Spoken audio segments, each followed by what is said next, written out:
What's up, ladies and gentlemen? Welcome back to the Infinite Mana League Season 1 $7,000 main event.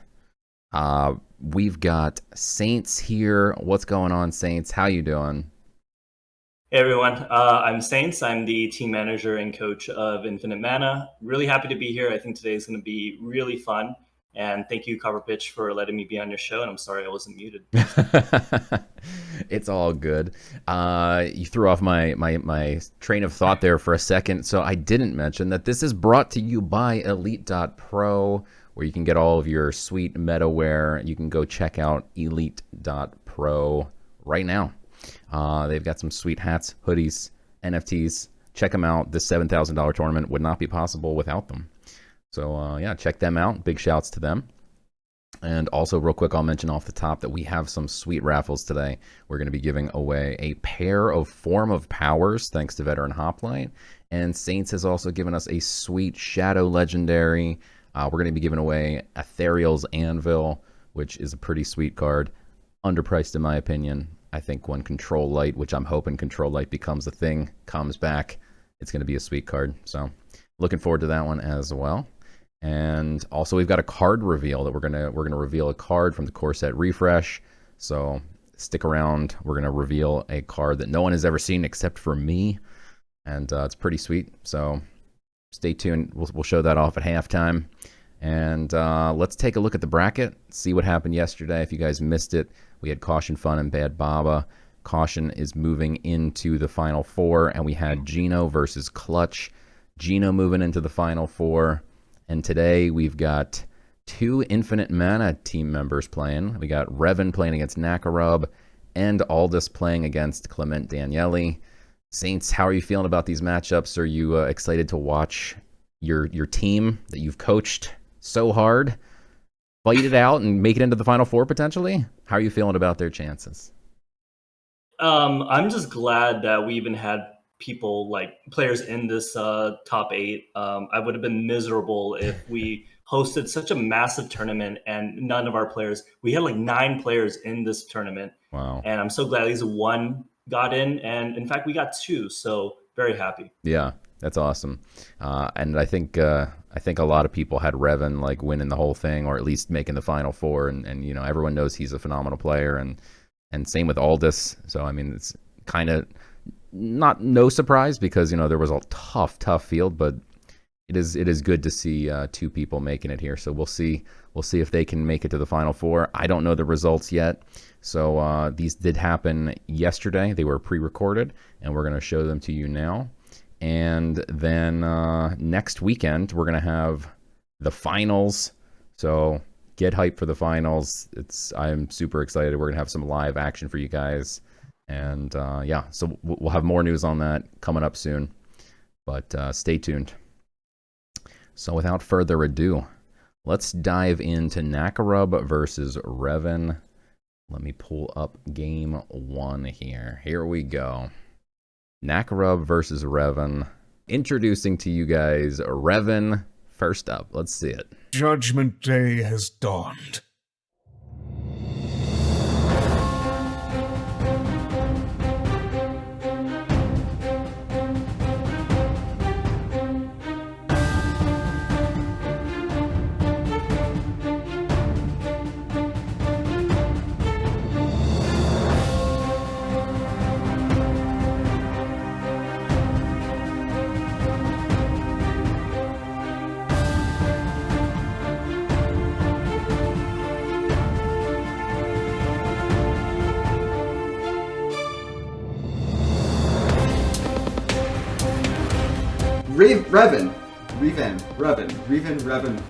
Reven. Here we've got Reven. Oh man, I absolutely love watching fake news. Reven, and introducing Reven, or Reven's opponent, Nackarub. I always wondered if I could break you. Now I know.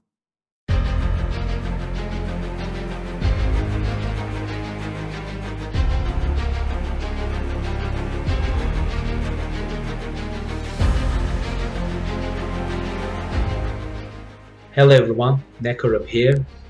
I don't think many of you know me. I am somewhat new to the scene, so I just wanted to introduce myself. I was born and raised in Turkey. I live in Australia now. It's been 7 years. I've been playing Gods Unchained for around 4 months now. I used to play Magic the Gathering and Hearthstone as well, but I mostly played a game called Dota. I used to compete in the game. Some of the players that I used to play with and against, they are making millions now. But at the time I had other commitments and I had to quit. I didn't want to be a gamer anyway. I would say I'm a conservative player. I try to play as risk-free as I possibly can. I try to guess what my opponent is holding, how the game is gonna play out, and I try to take the safest approach. Obviously, once in a while you have to take risks, but based on my calculations and guesses, they're technically not risky. They're the safest approach to win the game. That's pretty much me. Thank you for listening. I'll see you around.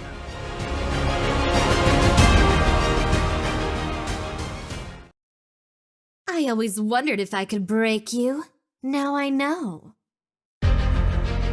Oh, there we go. Wow. That was pretty sweet getting to see Nackarub. Big shouts to him for actually, filming a video intro for us. We had a couple people actually do that, so big shouts to those people. Very cool to get to meet the actual players behind the names, and they're not just faceless names anymore. So without further ado, let's dive in. We got game one, Reven versus Nackarub. You've known Reven longer than me, Saints. How do you pronounce his name? It is indeed Reven, apparently. Fake news managed to get through all 25 permutations of his name before landing on the right one. But it is Reven. Well, here we got Reven going second. We got Light going first. Typically, I think Nature might be very favored if it goes first. How about Nature going second against Light? How do you feel about Nature's chances? I'd rather be Nature going second than Light going second in this matchup. Nature does have a lot of comeback opportunities with things like Underbrush Boar, Fate Flame Blade. That's generally what I think you're looking to mulligan for as Nature, but Reven instead wants to go for the 1-2-3 without using the pip, which I guess there's merit to, and he can actually Chiron into a meaty Marsh Walker here.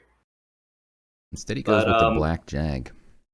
Oh, okay. Yeah, that makes sense too. He doesn't want to, especially with the Animal Bond, right? Like, you don't actually guarantee an easy clear on the Vanguard Axwoman next turn. Do you think maybe he was worried about like a Light's Levy as well? You make a big beefy Marsh Walker and it gets levied. Yeah, that's a good point, especially as Light is going first and still has his pit because he played a 1-mana creature. Very good point. I did want to mention after the intros that Nackarub apparently only been playing this game for 4 months, which means he started right after Blessing of the Gods came out.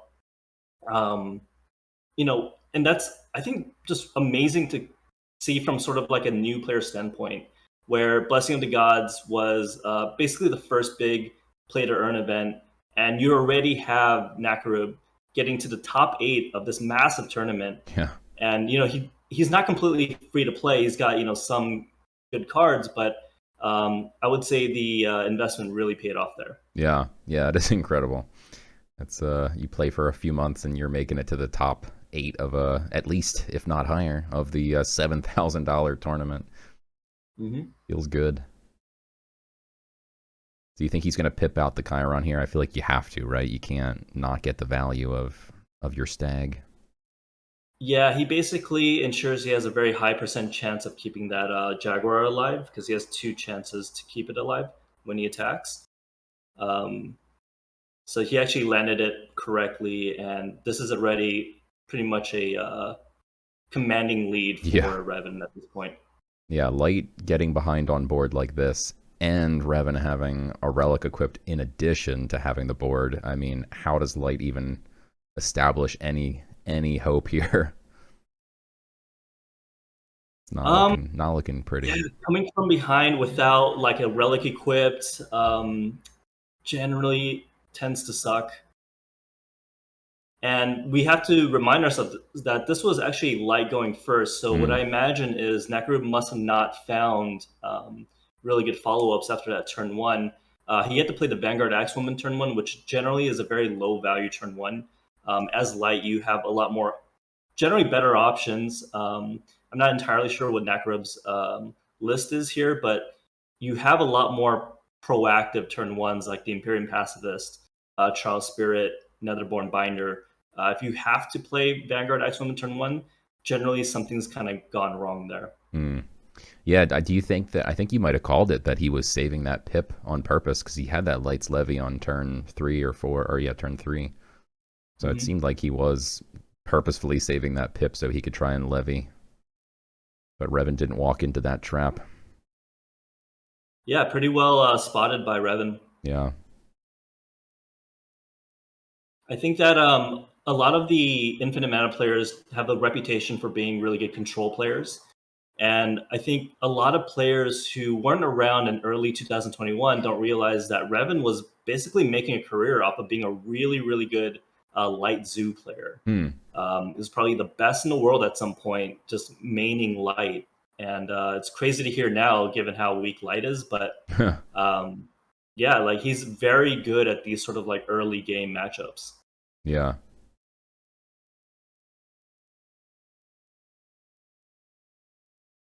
So getting the Jaguar here is really good against light in terms of ensuring that you keep up your tempo. You can still remove light's creatures from board.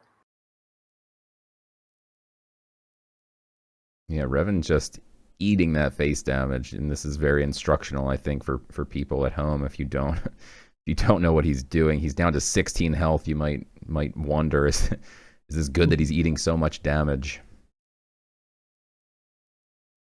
But yes, the answer is yes. It's very good. Yeah, the important thing is keeping board control. And light just can't do anything if it doesn't have the board. You could bring yourself down to 10 health and you'd be fine. Right, and light does have a creature on board, but honestly, he's got 2 cards in hand. It's looking really bad for Nackarub here. Yeah.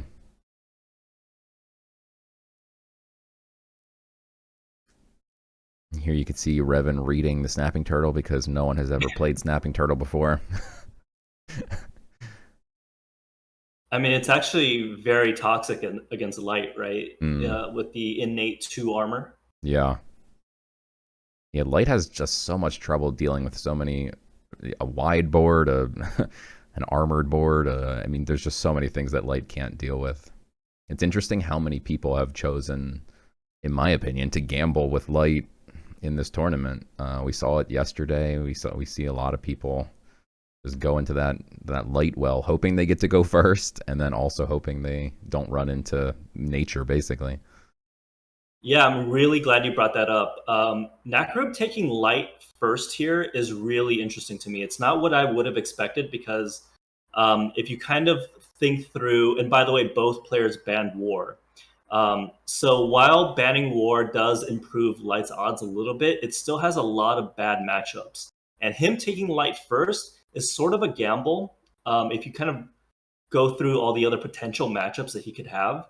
And what that kind of suggests to me is that he really wanted to target Reven playing something like Controlled Death, or Board Wipe Death, rather, or maybe like a Sleep Deception, maybe just a slower Deception in general. And Reven taking Nature here first is a really good counterplay to that. Yeah. Yeah, the amount of metagaming that goes on in this tournament of people trying to figure out what your opponent's going to play, how to counter it.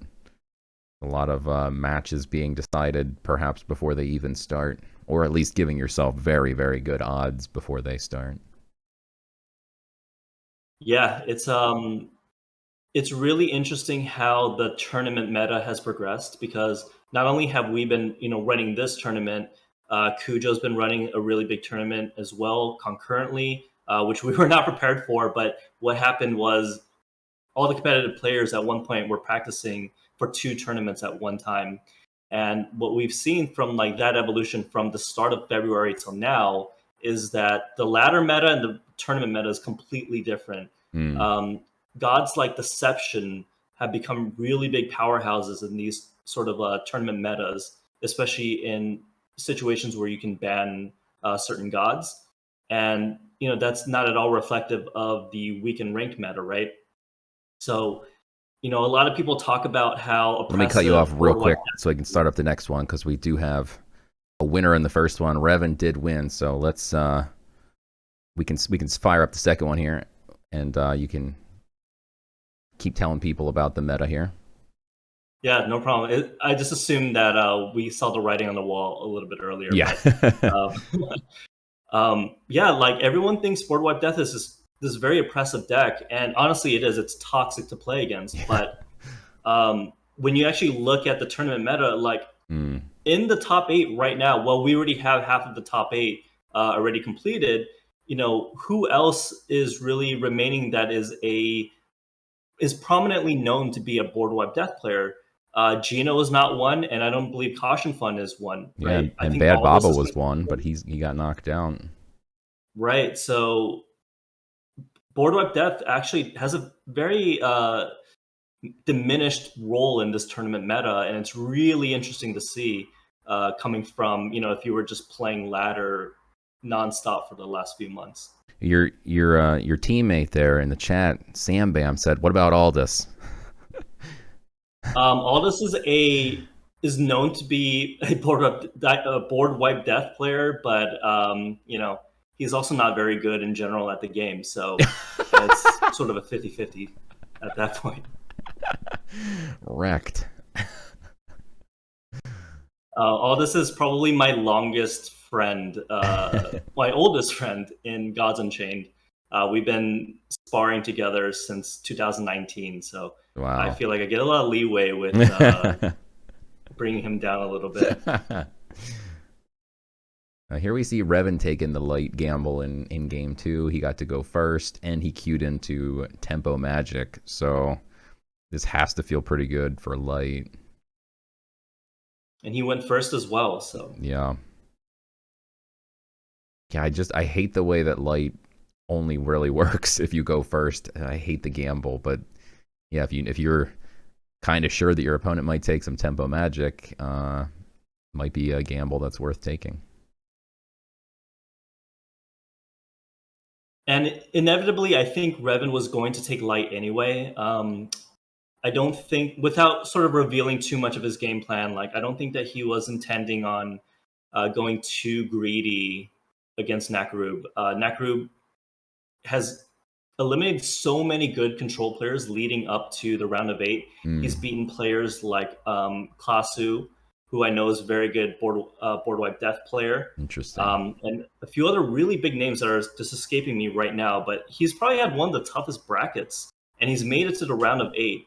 So if you're Reven, you're rightfully afraid of just sort of taking the default play, which is, well, I'm going to queue my favorite control deck and see what happens.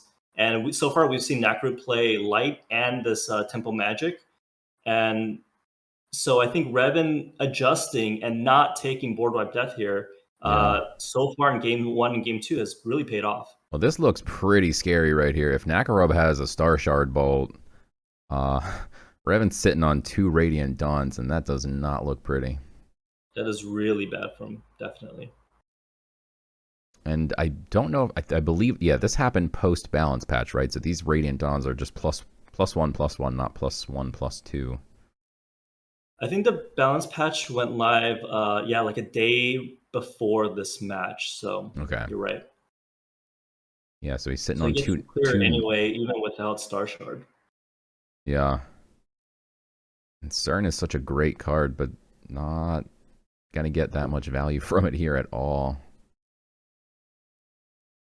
But honestly, it looks like Nackarub has depleted his hand. Yeah. Yeah, usually you see Tempo Magic is just a card draw machine. I mean, literally, GU Decks changed the name of the deck archetype to be Card Draw Magic. And here Nackarub, despite the fact that he has the board, does not have any of his engines to draw cards. Right, like even drawing a Palace Wand here, like you don't actually get any card draw for another 2 turns. Yeah. And then you need some magic cards in order to keep buffing it, and he's got no more cards in hand. So yeah, even a wand is just going to be very slow. So gives Reven a chance. If Nackarub could see Reven's hand, he might feel a little bit better, but he's got to feel very bad knowing he's so far behind here. I think he has a hint, given that he played the Naked CERN Yeah. on turn 4. You generally have way better options as light. The nice top deck of a Pyramid Warden. That's now a 3/7, a 3 attack, and now take out that very important Oni to take out. Can't leave that alive. Oof, and suddenly it just looks over for Nackarub. It just like that, Nackarub's just playing off the top of his deck, and Reven's got 2 massive creatures. Just like that. So it's useful here if he can gamble and get the +6 favor so that he can play the Vow, which not only unlocks a card draw, but also a new spell. I think that's a really big opportunity for him here. Yeah, it's a good plan. And I believe you're somewhere in the 70% range to be able to gain like 6 favor. Someone did the math on all the possible blessing options and how often you should be able to gain 6 favor on average. And that's not bad, but he ends up getting Zombie, which normally is not bad, but in this case, I don't really see it being productive for Nackarub. Yeah, like you said, you're not proccing the Miraculous Familiar, you're getting a random spell, and that random spell could literally just win you the game. Instead, he gets a 1/1 that's just very weak looking and is indeed about to get archered to death. Yeah, this is very rough. Wow. What a crazy swing. And this could have been really bad. Like you said, with the 2 Radiant Dawns in hand, that's generally not how light beats Magic. Wow. Takes him down. Takes down game 2. Reven just queuing in with the perfect counter, and then despite drawing dead at one point, somehow just manages to grind it out. As Squid said, I think it was Squid in the chat, said, got that nasty grind. Yeah, Light has nasty grind game with Summon Acolyte. He just used Summon Acolyte a couple of turns, try and keep up the board without using any resources, and managed to turn it around with a couple top decks. Let's pull up game 3 here. And let's see what we've got. Nackarub in a 2-0 hole. He's going to have to reverse sweep Reven. A tough task to ask of anyone, but we have seen a bunch of reverse sweeps in this tournament, so you never know. We have seen it. So off the bat, we see what looks like a pretty greedy version of Deception, and Nackarub bringing his light from game 1, probably. So this is actually pretty favorable for Nackarub. He's also going first. Yeah, this is definitely a scary matchup for Reven. I think his deck seemed very greedy, and he's not playing flip, he's playing cheat. So he's not going to be able to dig. My cam may have frozen. Oh, that's my fault. Let me get it refreshed here, and there we go. Sorry about that. No worries. There's an opportunity to screenshot it, create an NFT.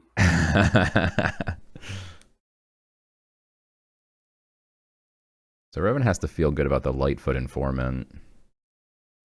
But other than that, his hand looks a little bit slow. Yeah, it's fairly high value against Light specifically, especially in the early game, giving you Light's Levy most of the time.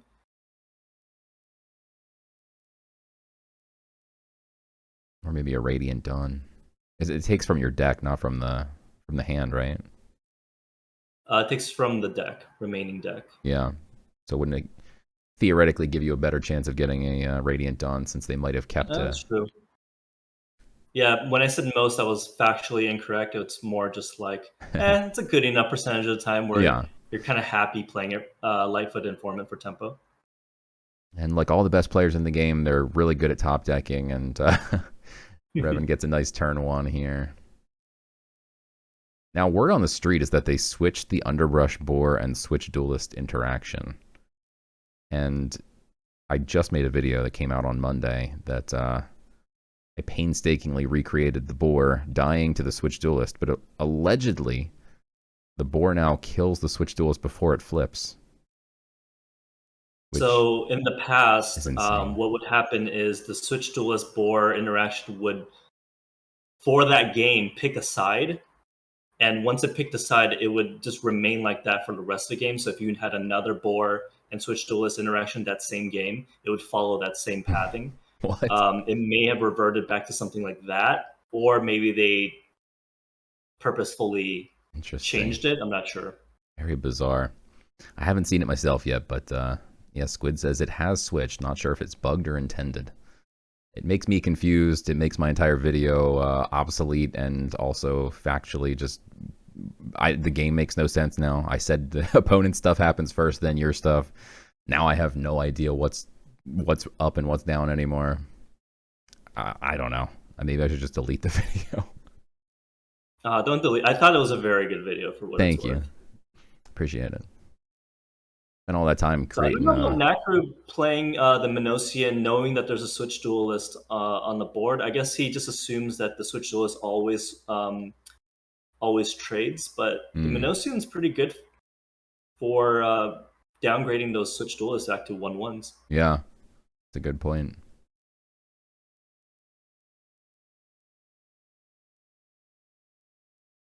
Okay, lights levy. So he can either hit the archer and then maybe cheat it next turn, or he can go face. He's debating. A very interesting way that he debates here is he drags his cursor over each. Doesn't decide before dragging his cursor. Top players, they're just like us. Yeah, just figuring it out on the whim. I do find it interesting that he did actually get the Lights Levy from the Lightfoot Informant. And that essentially translates into roughly like a 3-for-1 between the Lightfoot plus Levy, or maybe like a 3-for-2. It's just immediate card advantage, and as Light, you're kind of backpedaling here. Like you're letting Deception find more tempo than you. It's a little scary. Yeah. Yeah, this deck should have been very slow and been on the back foot the whole time, and yet we see Reven has a much bigger board. He's got a big hand. Yeah, Reven's looking pretty solid here. Once again, Light getting behind on board is just devastating. It is 5 mana. We could see a Canonize. Canonize doesn't quite kill the Guild Enforcer still, but he'd sack one of his creatures and have a nice 5/5 on board. Although then it would just get hunting trapped, so... Hunting trap for that as well. Like Reven's in a pretty good position here. Doesn't even need to play the hollow. He's already ahead on cards. Yeah. And this is in fact the exact line I called it before it ever happened. And he's got extra mana to play the hollow just for fun. Yeah, you might as well play the hollow. Yeah. He could even grab something from the Sanctum if he wanted to. Is he going to grab an archer and play it just for tempo, you think, or does he hold off, I think? So one of the ways that Light loses this matchup is obviously they lose board, but they also run out of cards, right? So I'm also liking taking the Rune of Sight just to remove that as a potential comeback situation. Interesting. But also, Light doesn't play any blessed creatures for the most part unless they have like the 1 mana Aether. So you also aren't really forced to take a card preemptively. That's a really good point. You would think that Light of all gods would maybe even be the most blessed of all the gods. But it is... Yeah, I'm thinking about it. Like every class has a blessed card generator. Does Light have one? I think for the 3 mana, it's just Watchful Hound, right? They don't have a card generator. Interesting. I never even thought about that. That's actually crazy. Why is Light the worst god? I don't know. The dog was pretty good at the start of Divide Order, honestly. Yeah, it was. I do love the dog, but unfortunately then War became just a beast, and that Blade of Sticks just chews up that dog.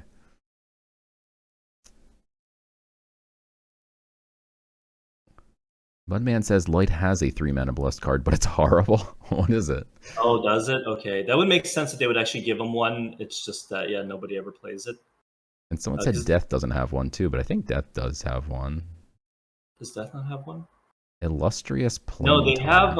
It's a zombie, or it's like a Nether that's like a 3/2 blessed. Because Jack High runs it in his board wipe Death, and it allows him to avoid situations where Valka's Discovery is in the Sanctum, and you don't want your opponent drawing into that. So he runs that blessed, like random blessed creature from Death. So Light has Illustrious Plane Tar, which is a 3/3, and it's blessed. It's an ability creature. Gain 5 favor for each Aether you control. Okay, that's awful. Yeah, it's not good. And then Death has a 3-mana 3/3, which is blessed. And then at the start of your turn, if your god has 15 health or less, deal 3 damage to the enemy god. I did try and run that one in a blessed Death deck, and I could just never get it to proc. Like, it was just, it's not a very helpful card. I think if they had Soulburn still, like the old Soulburn, Soulburn used to do 2 damage to each god and give burn 2 to a creature. It was burn 2 or burn 1? It was burn 2, wasn't it? It was burn 2. Jesus. Those old god powers were so nuts. You look back at them. Blast Wave. The old Clear Mind. I mean, I would still love to have Onslaught in the game. The original Forage, Onslaught, the original Onslaught, my god. Yeah, there was some insane god powers. Alright, so Nackarub's still trying to put up a fight. He's got a 4/6 frontliner. It's not a full clear, unfortunately. Yeah. Here we keep seeing Reven getting so much value from the hollow. He's got so many cards. He's also on like 7 mana, so Nackarub's already used a Radiant Dawn. Yeah. Which is fine. I don't. It's possible, like, you know, Reven didn't even run Demogorgon in this. Like a lot of deceptions don't, right? But now that one Radiant Dawn is down, Reven can always find a way to swing the board again, starting at 7 mana. Yeah, especially you pointed out, like, Reven was aware that Nackarub was eating up control players. So the first 2 matches, Reven played aggro decks, or at least mid-range aggro type decks. And then suddenly he switches to a really greedy control deck. And so, yeah, maybe Nackarub doesn't expect the Demogorgon here. Right, but the thing with these deception decks and why it's such a powerhouse is that it's so good at contesting the board early on between like the hiddens and especially Armor Lurker. Armor Lurker is just probably one of the best cards out of Divine Order if I had to just like name one. Obviously there's other like really broken stuff, but Armor Lurker being a super reliable 2-for-1, sometimes like 3-for-1 or more, makes it such a powerhouse, especially against like the zoo type decks that normally would give this deception a run for its money. Yeah, interesting. Yeah, I mean, then they have Patient Pickpocket as well, which is effectively like a 2-for-1, right? You gain a card, I mean, they could kill it before you gain a card, but it seems to be very, very difficult to do. Right. They drop it on turn 1. Unless you've got an Underbrush Boar. Yeah, Boar is probably the cleanest way to deal with it. Otherwise, if you're spending like Tracking Bolts on Patient Pickpocket, or like Star Shard Bolts or something just to remove it to like prevent that value, like it's already done its job, honestly. Yeah.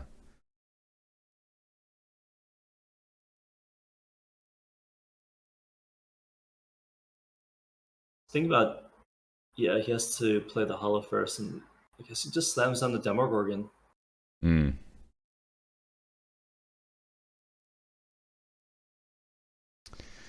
that demo is pretty much a dagger here for Nackarub. Light just probably does not have any answers unless he has that other Radiant Dawn. Or perhaps maybe he plays some type of other sleep tech like Ironclad Minotaur. He is 3 favor away from the from that Valka's discovery in the Sanctum, which has to feel real bad. Especially because he's even got the Vanguard, which can trade out a creature, but you don't gain favor for a trade, so he can't quite gain that extra 3 favor. Right, and we have to remind ourselves this was like going first into a matchup that honestly I don't think that they mind that much. Obviously, it's not an auto win for the reasons we were talking about earlier, but as Nackarub, this was probably a really good shot at evening up the series, or getting a foothold back into the series. Yeah.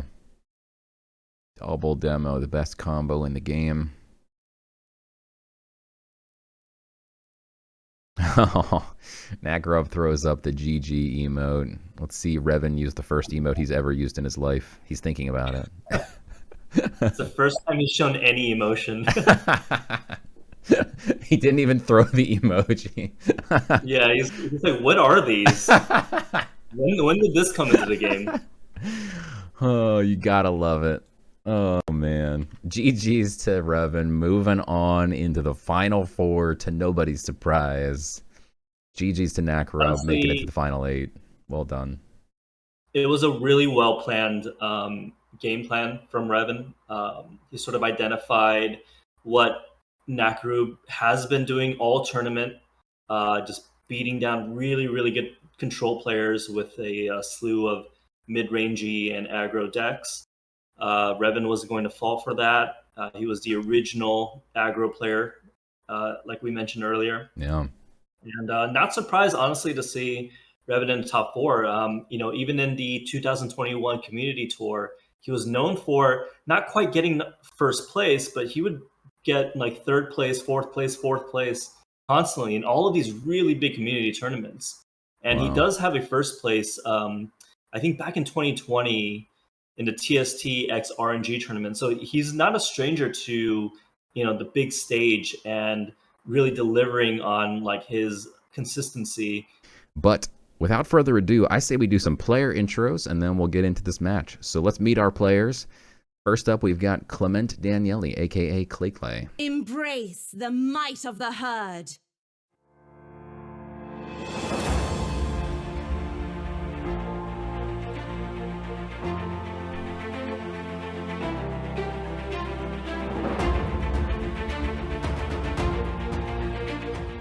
Hi, my name is ClementDaniele. I'm 28 years old. I'm from France. I started playing TCG in 2002 with Magic the Gathering. Then I also played Hearthstone a lot. And most recently I started playing Gods Unchained and I really enjoy it.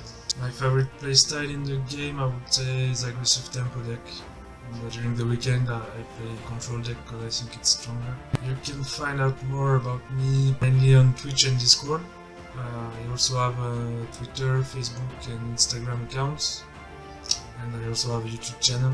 I would like to say a big thank you to Infinite Mana for organizing this tournament. Good luck to everybody. Thank you. Bye.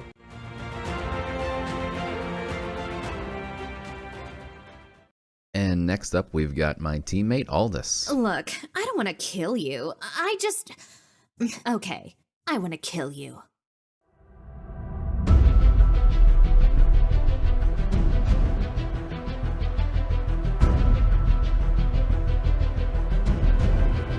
That is going to be GG's. What a fight. Oh my god. Aldous now in a 2-0 hole. Needs to reverse sweep Mirage. Mirage almost got away with one. Aldous winning his first game, and that goes face. That's going to do it. Aldous winning 2 straight. Such a savage CERN. Mirage is all in. Aldous can't kill the 3-1 with Hidden or the 5-1. How is Aldous going to find his way out of this? He can't just throw up a frontliner because cheap. Puts up a frontliner, but a second frontliner. He has the Rune of Strength. Do you believe in miracles? Wow. What an epic comeback. Wait, he didn't get the... If you're Francie, oh, if you are. Okay, I'm sorry. It's actually my first time trying to proc the region on the Starving Sabertooth. I promise, it's the first time.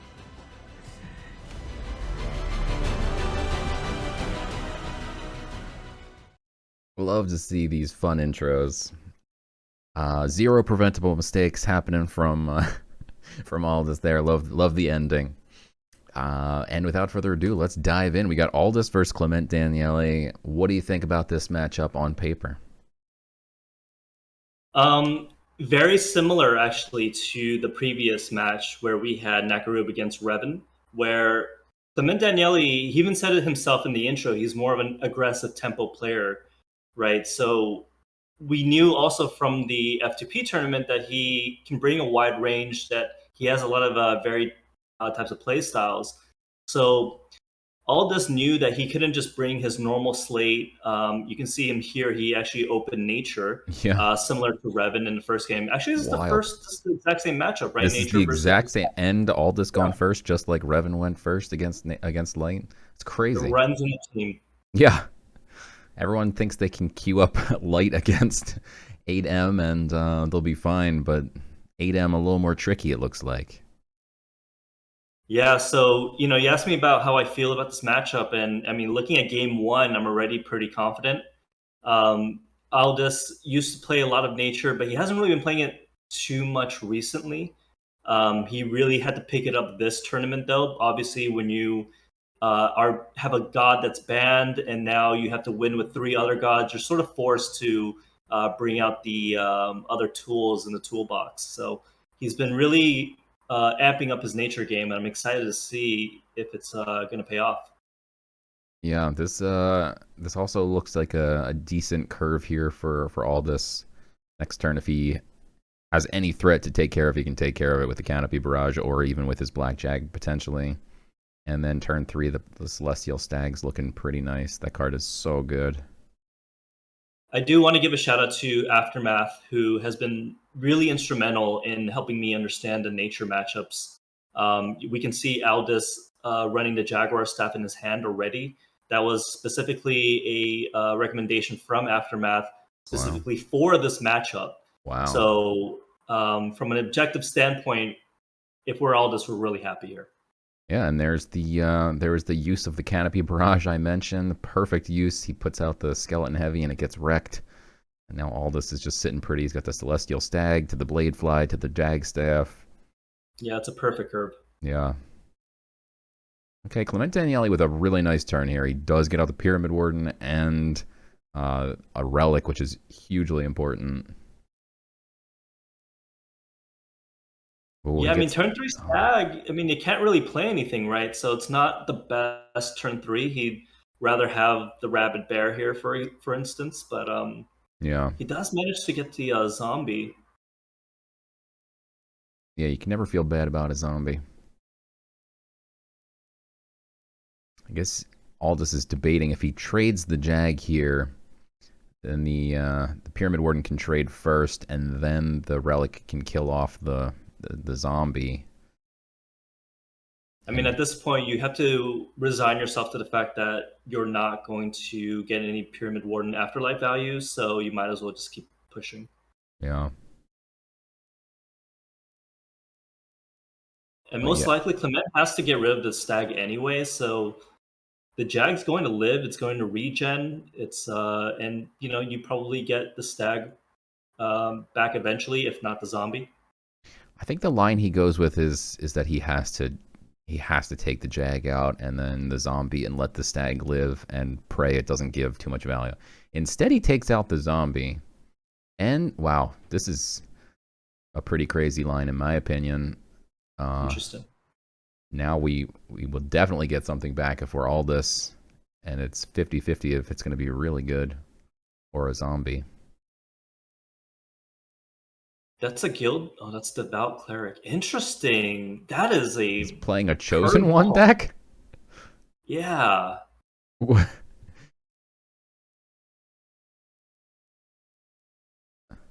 Okay, I'm really interested to see what is. Are we on like the same game here? He gets the Snapping Turtle just like Reven from the stack. Yeah, this is eerily similar. It's a glitch in the Matrix. Yeah. Although we did not see a Chosen One deck. Okay, yeah, minus that part. I am very interested in seeing where this Chosen One goes, because without the God power, we just of the Chosen, what was it called? Chosen Visions. Ever since that's been gone, we just have not really been seeing any Chosen One decks whatsoever. Right, and as it stands right now, that Chosen One might be at the very bottom of ClementDanieli's deck. Meanwhile, you don't really want to be playing one-strength creatures against nature. Right. You really need to build a board. You really need to build a little bit taller so that the confused creatures start getting punished. Yeah, I'm very curious what else he could be running to support this Chosen Vision or Chosen One deck.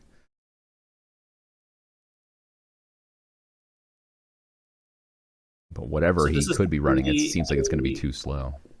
Yeah, sorry to interrupt, but this is actually a spot where I think I and a few other players on the team disagree with Aftermath.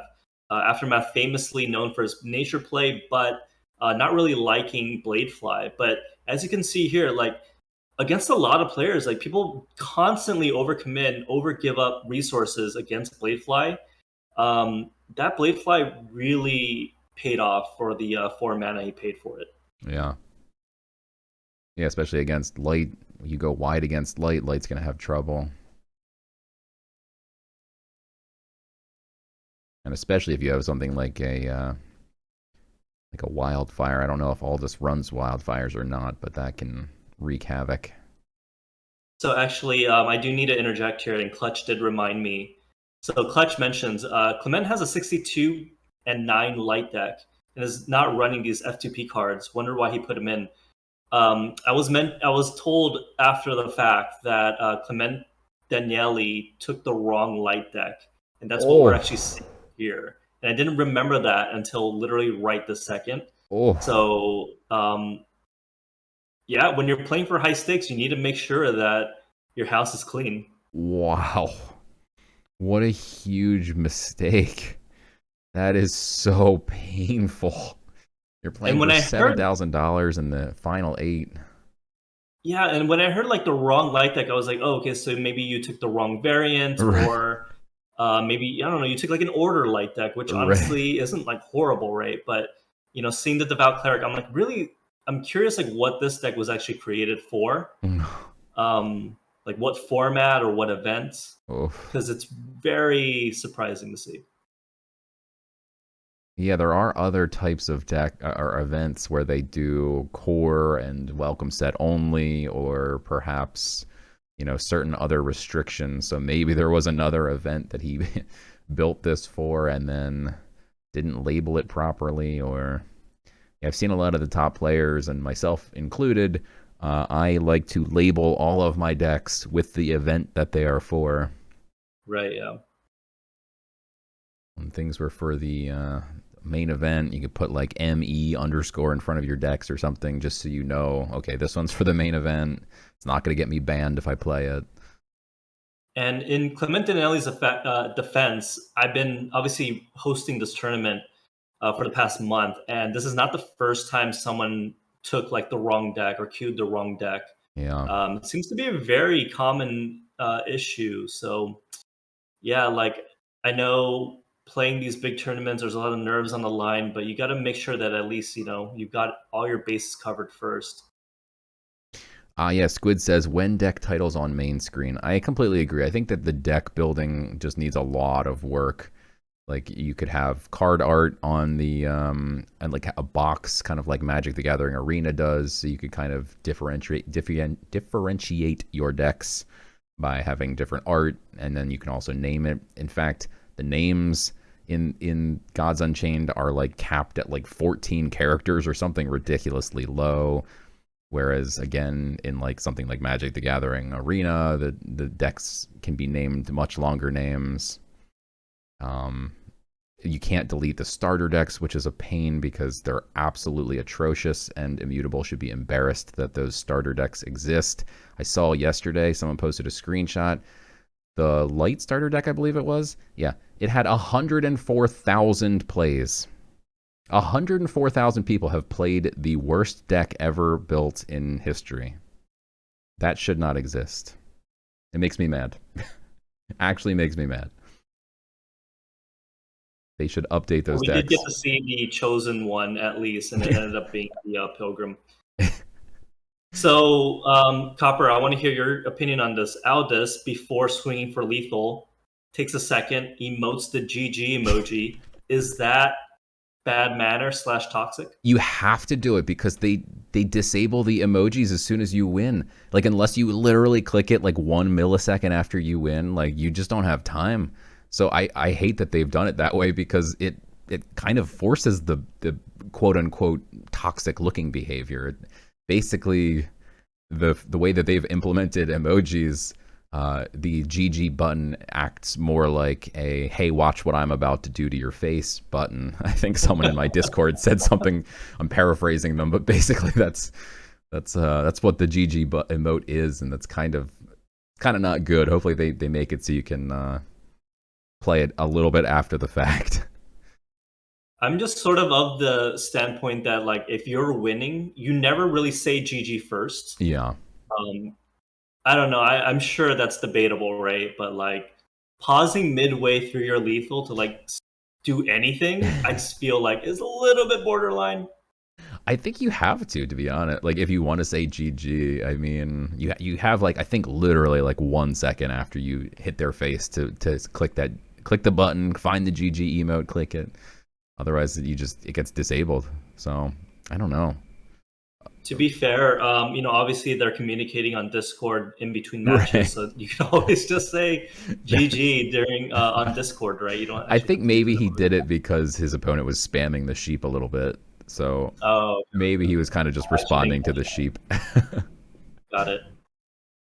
So Aldous taking his time here, debating what he's going to play in game 2.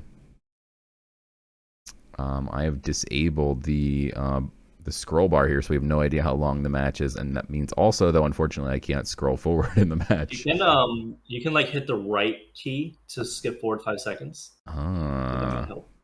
I'm scared to do that.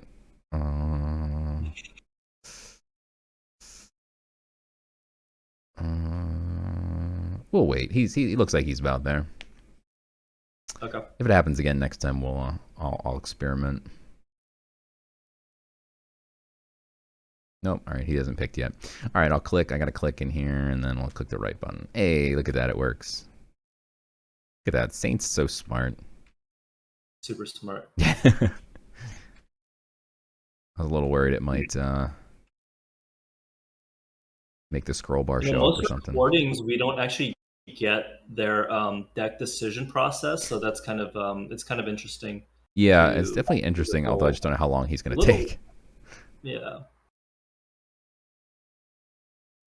Now, this is an interesting bug that I've heard of, and this might actually hurt Aldous, and he might want to do something about this if he wins this match. He looks to have 1 Shadow Demogorgon and 1 Meteorite Demogorgon. And I have heard reports from multiple people that the mulligan system that is supposed to get rid of both copies of a card if you mulligan one away, if you have 2 different shines in your deck. I still have not seen proof of this, but I've heard it from multiple people. But people also misunderstand the mulligan system, so they might be wrong. So if you're out there and you've ever seen this, or even want to just try it for science, make a deck with a bunch of 2 of each card, but then 1 of each shine. And allegedly, if you get rid of 1 shine of that card, you can still get the other shine, which you shouldn't be able to do if they're both the same shine. It would get rid. That's what I've heard, Don't Rope. I've heard it now from multiple people. It might be misinformation.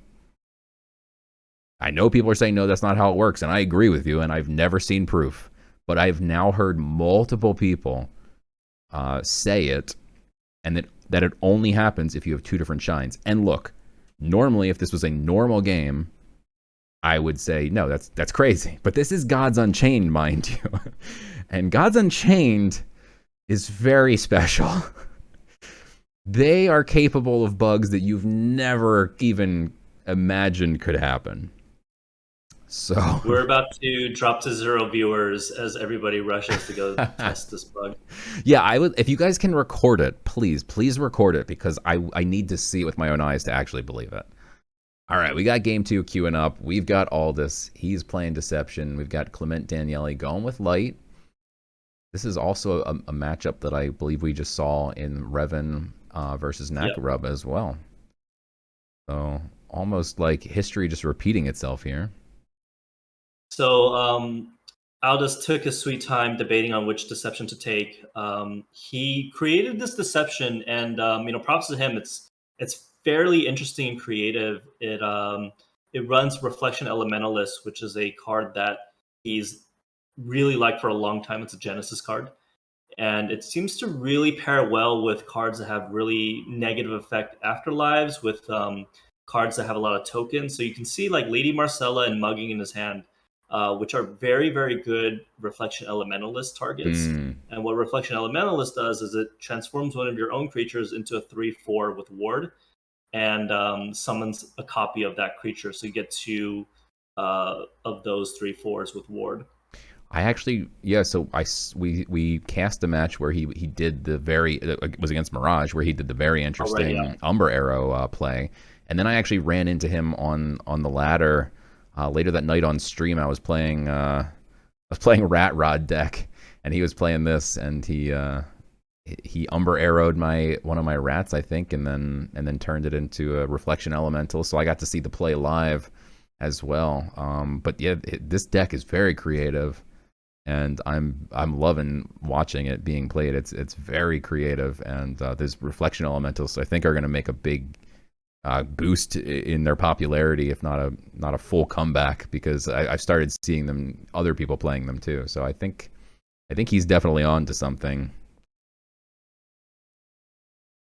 Yeah, I do remember that moment in against Mirage that you were referring to, and I remember you being confused, like, oh, is this how it works?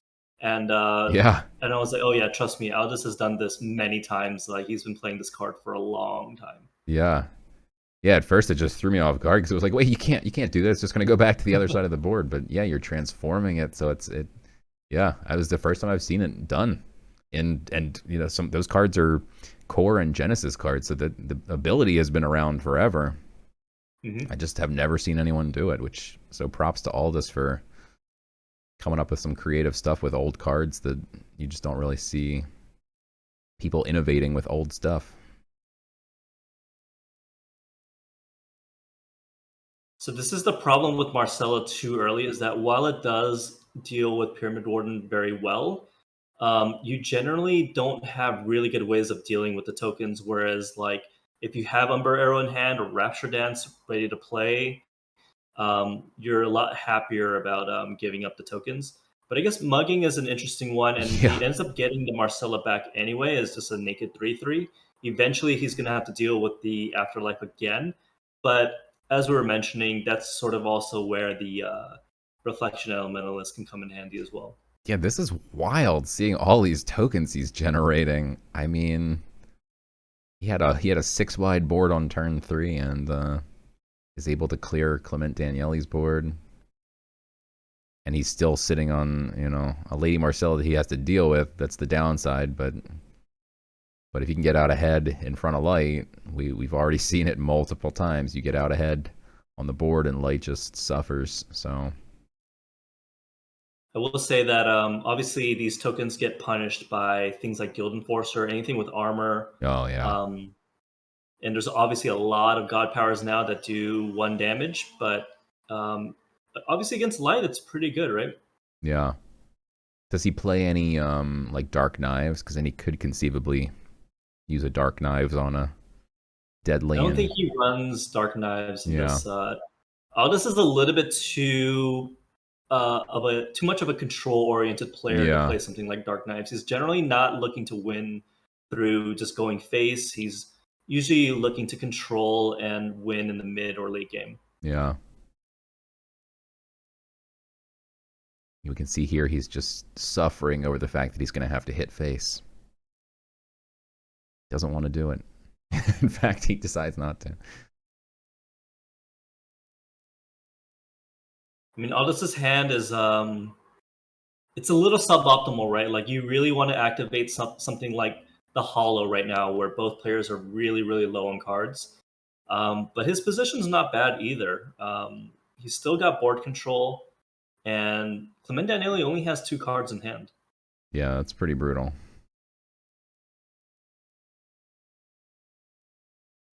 And Aldous has the favor for yet another card. Grabs the Archer, which is going to be a easy way to deal with those Lady Marcella deadlies if it ever gets to that point. He's now got 3 ways to deal with it. Got the Relic, he's got the God Power, he's got the Archer.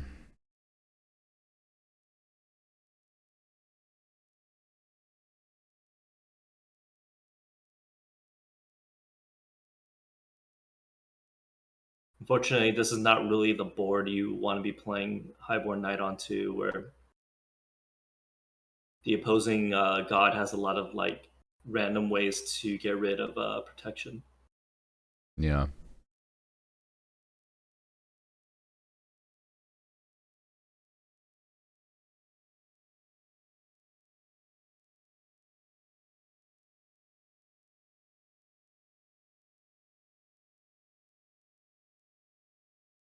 This is such an interesting deck. I love watching it.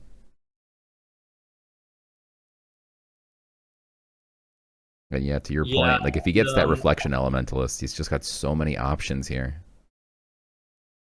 Yeah, and I think what he really needs to do in the short term, because you really can't rely on just drawing the Reflection Elementalist, right? He needs to find a lot of value from the Sanctum. That's really what the 1/1s do. You're not doing a ton of damage to face. What the Muggers or the Skulkers really do is allow you more options from the Sanctum and finding card advantage that way. He almost made a preventable mistake there. Grabbed that counterfeit and almost wanted to slam it down, and then realized, oh, I have a relic equipped myself. I would only draw him a card for 3 mana instead of actually stealing his opponent's relic. Yeah, and that's sort of the downside of playing counterfeit and the makeshift shiv in the same deck is you have situations where you effectively have a dead card in hand, right? I mean, you can play it for the draw, but that's not really what you're running counterfeit for. And with deception, you kind of want less inconsistency because you're giving up so much through deck construction. You're giving up so much like potential for like you don't run heal, for instance, and you're not really running a lot of proactive cards. So compounding that with also having cards that can potentially be dead cards is a really bad look for a deception deck that needs to find a way to sort of like close out the game. Yeah. Ooh, he gets the Reflection Elementalist off the top. Okay.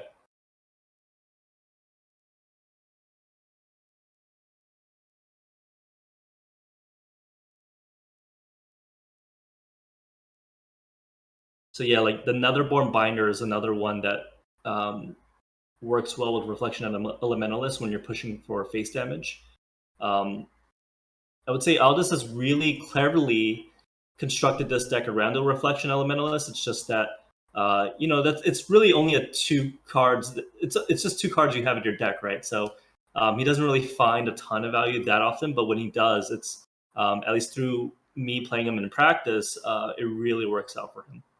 Yeah, he did just get punished though by buying 2 cards from the Sanctum.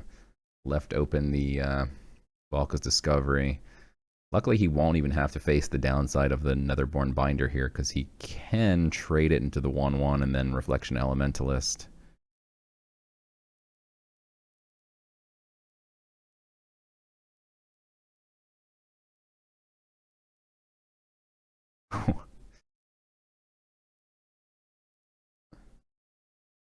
It's a copy of Canonize. Figure out how to play the mana.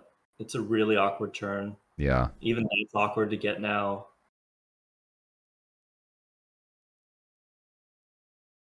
Yeah, I think he played that really well.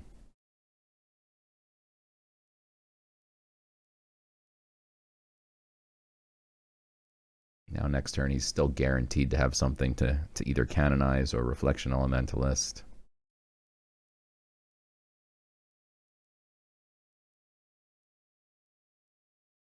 And he's got Stone Skin. I mean, he can play one of those nasty 5-drops either way. He's happy, and then also Stone Skin poison the 2/3.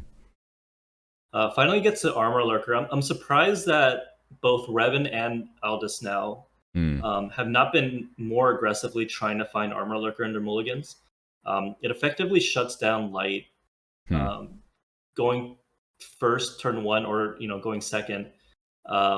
It's just such a good card in the matchup that I personally try to look for it all the time. But I think Aldous kept something like Lightfoot in the mulligan, or I think Reven did, which also, we were mentioning how that also gets a lot of value from Light. But I still really like my Armor Lurkers. Yeah.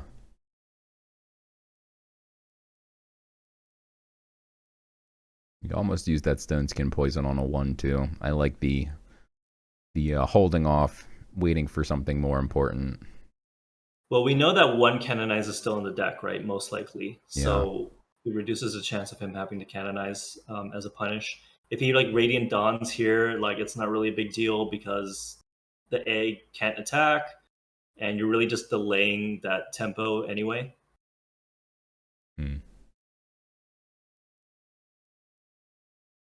But he would have had to, draw the Canonize in the last turn or two. We'll either have it already or draw it in the last turn or two. Well, because he. Well, wait, he hasn't used one yet, has he? I don't believe so. Right. Okay, so he could have had one in hand already, and then he had one in his deck.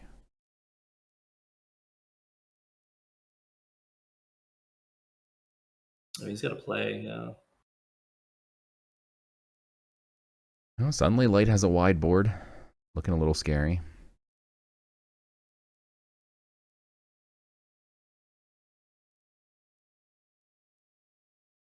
Pretty good top deck.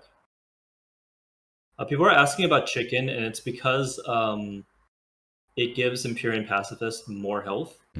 But, it's debatably, it's, still not that great of a play, in my opinion. But I can see why. This is just a very zoo-oriented Light that's probably meant to punish slower decks.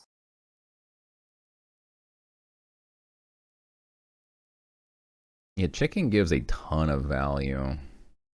You can drop 2 chickens in the early game. You're just flooding the board with tons of creatures. And yeah, like you said, the Empyrean Pacifist would just love to see all those creatures popping out.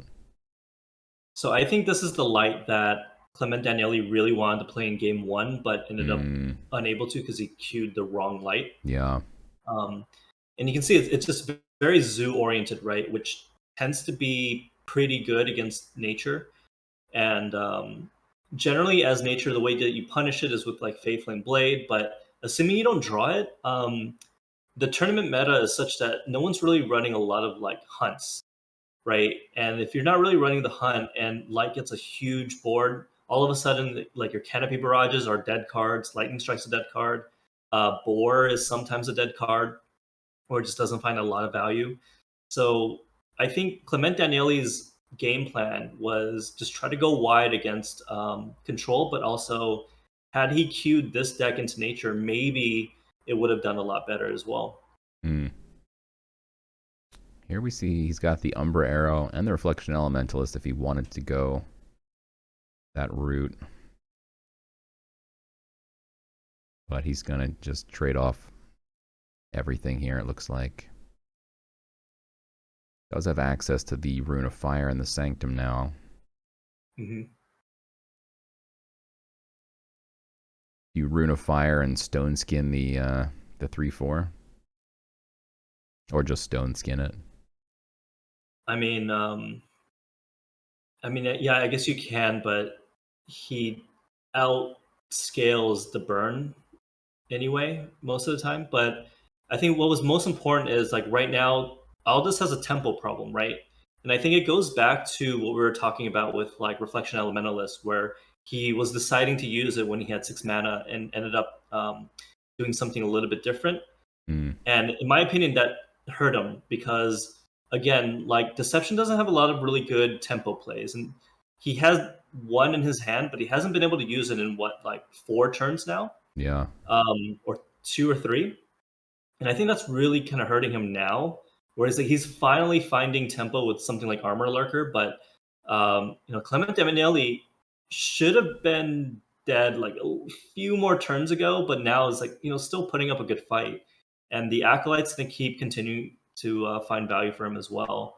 Yeah. So yeah, I don't know if ultimately also like this counterfeit never found value because he had that makeshift shiv. Like this is what I'm talking about. Like you need to find proactivity as Deception, because eventually you start running out of resources if you don't have card generation like already on board. And like he finally starts activating everything he wanted like 5 turns ago, right? Like he wanted Armor Lurker as soon as possible. He wanted the Hollow on an empty board as soon as possible. But he's starting to finally do everything, and we're at 8 mana, which isn't horrible for him, but like you're generally looking for that way early on, and it's sad to like get it all like right now.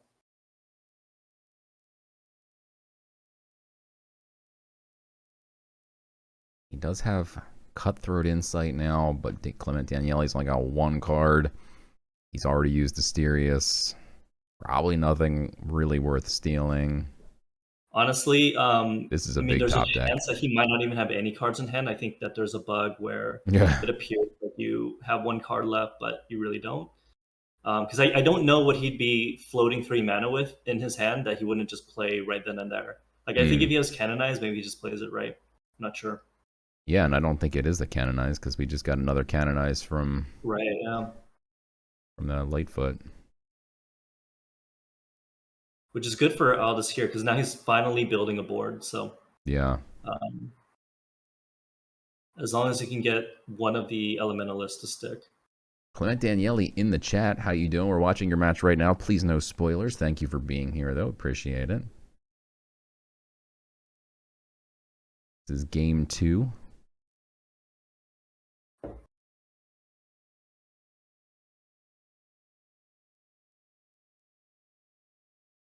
Okay, so he did have 1 card left in his hand, legitimately, and it was a Master of Indulgences that he just couldn't play or didn't want to play because he had, he didn't have enough mana. But yeah, so that actually clears the entire board for Aldous. And this is what sucks about Deception, is that like if you don't close the game out, but you also didn't find card generation, you just have like a lot of weird reactive stuff. Yeah, and a lot of the stuff that if you can't play it. Like against a deck like Light, you need to find full utilization of your hand. You can't have stuff stuck in your hand because it costs too much mana, or you can't have stuff that like you just don't find value with. Because Aldous' deck is full of value, but suffers by not having enough tempo. Yeah. And what does Aldous have here that he can swing the game back with? I don't know if he's playing any Demogorgons or not. Down to 12 cards. I think I was looking at the deck list, and I don't think he runs any Demogorgon. It tops pretty low on the mana scale. Interesting. He does have a nasty looking Canonized, but against a wide board. Diamond CERN. Beautiful. Ooh, that's a crazy CERN. Yeah, like this is where the Summon Acolyte God Power starts really working out too. Is it's such a good attritionary God Power, and the more that you tap it, the more card advantage you find eventually, as long as you don't die or you don't get out scaled by control. I think you have to kill the 4/4 here, right? Yeah, I mean, because nothing's healing anyway. Yeah. If anything trades, it either dies or it just dies, and nothing's really trading. I think you have to kill the 4/4 to limit damage on board. I love the way that these top players think about their decisions. They literally just hover over. I'd be worried like it accidentally attacks the one I was like, wait, I wasn't ready yet. So he didn't use the cheat there, and I'm not sure why. Well, he wants to he doesn't want to cheat maybe his opponent, because now it creates an opportunity for him to heal. True. And I guess he's trying to bait ClementDaniele into trading, because that would be favorable for him. Yeah. So he's trying to give ClementDaniele rope to make a mistake, which is to clear the board here with his creatures. Yeah. When in reality, ClementDaniele really should just be going face to set up the 2-turn lethal. Yeah.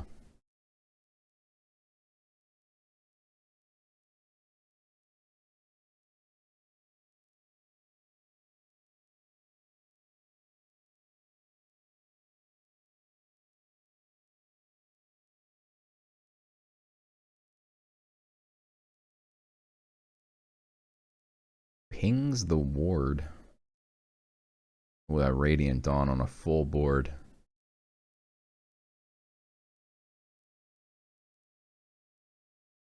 That's going to do 11 damage.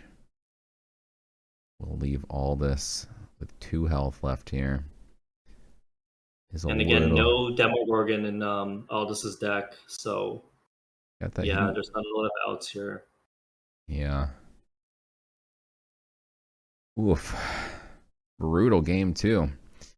That ties it up 1-1. GG's to ClementDaniele. All tied up. It's a tough one to lose, because I think first of all, that's Aldous' like favorite deception deck, right? And he actually had a huge lead in the early game, and I think that Summon Act like God Power really just start to find value towards the late game. Cheat starts to fall off if you're not playing, if you're not the aggressor, because it just doesn't really limit your opponent's board towards the late game. Never really found his card generation, never really found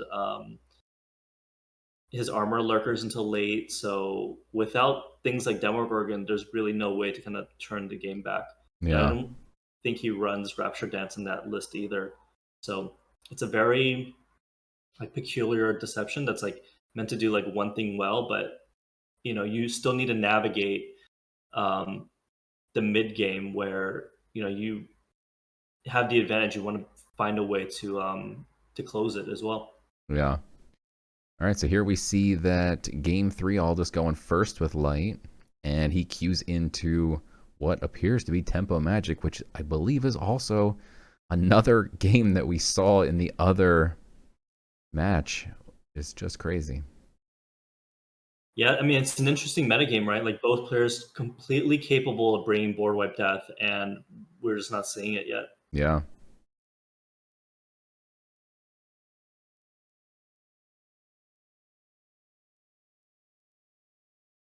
So do you bag out the Vanguard or the Athenian Archer here?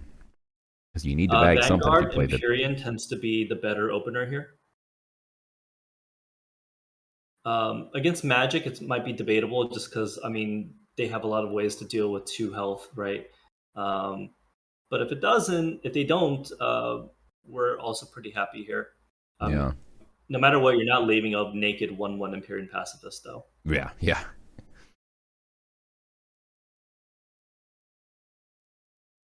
Ooh, a turn 1 Pyramid Warden. And he top decks a Light's Levy, but doesn't have a bag. So what do you swing with the Vanguard here? No, you actually you don't have to do anything, because the Devoted Follower counters the Pyramid Warden really well.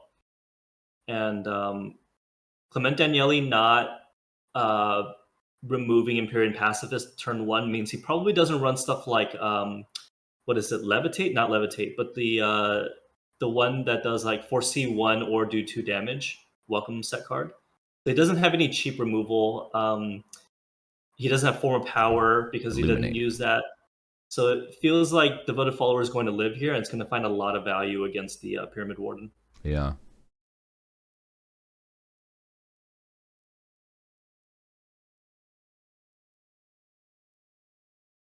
And you also kind of want Devoted Follower to come back from Pyramid Warden's afterlife, because even if ClementDaniele is able to deal with the Devoted Follower here, he has to spend a lot of resources, right? Like it's going to be like Mage Bolt plus Pip into Form of Power. And if you're able to get your Devoted Follower back eventually, it's again, he has to overspend and overcommit just to deal with the warded devoted follower. So, getting that back is a huge plus for you if you're light. Spent a lot of time thinking there. Almost ran out of clock.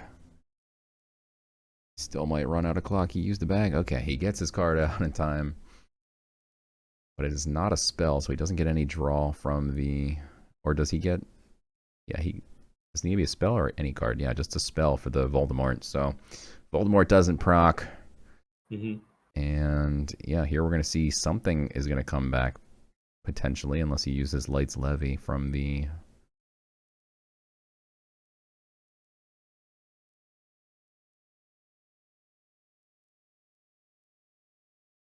Yeah, so you get something back, and then what, you levy the Voldemort? Yeah, seems like the best play here. Again, we see how badly these Magic decks suffer when they can't draw cards. So removing their abilities to play into their card draw is really good. Which is also why I saw Aldous find Iron-Tooth Goblin in his mulligan, but he decided to not keep it, which for me feels a little bit debatable, right? Because okay, if they never play a relic, sure, Iron-Tooth Goblin's sort of a dead card. But at the same time, if they do play a relic and removing it with Iron-Tooth Goblin, it's almost like it's pretty much a game clincher against Magic, I would say. Yeah, I when I was practicing games, one of the things I practiced was Palace's Wand. I got punished on turn 1. I forget who it was against, but it might have been against Fast X. I can't remember who it was against, but yeah, basically said, if your opponent's running Iron-Tooth Goblins, never drop a turn 1 Palace's Wand, because I got punished hard, and it made me realize, well, okay, the one time you want to run Iron-Tooth Goblins for sure is if you think your opponent might be running Palace's Wand. So in my opinion, this would have been the perfect time to keep that Iron-Tooth Goblin in your mulligan and just punch the similarly, as Deception, I feel like counterfeits to keep against Tempo Magic as well, because again, as Deception with Armor Lurkers and stuff, you can remove things like Oni fairly easily and pretty reliably. It's just that when they can start drawing is when you start to get into a little bit of a trouble. Yeah. And keeping counterfeit as a result is just a very good way to improve your win rate against Magic. But still, I mean, ClementDanieli, it's really tough to deal with Highborn Knight, right? And Aldous is still creating a board. Yeah, and that Imperium Pacifist is definitely spiraling here.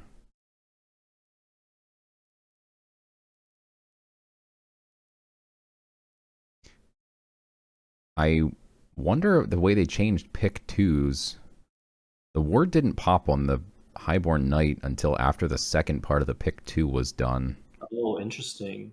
We might need to test that one for science as well. Yeah. That's a really good point. Wow. Yeah.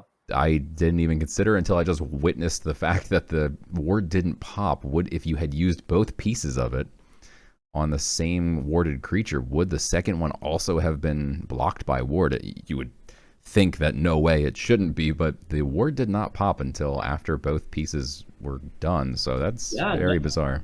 You're right. Props to ClementDaniele for navigating that, though. He didn't fall for it by doubling up on the Highborn Knight there. So I think it's a really good point, though. That's really good. That's probably, I'm going to lose a few games before I really internalize that new mechanic.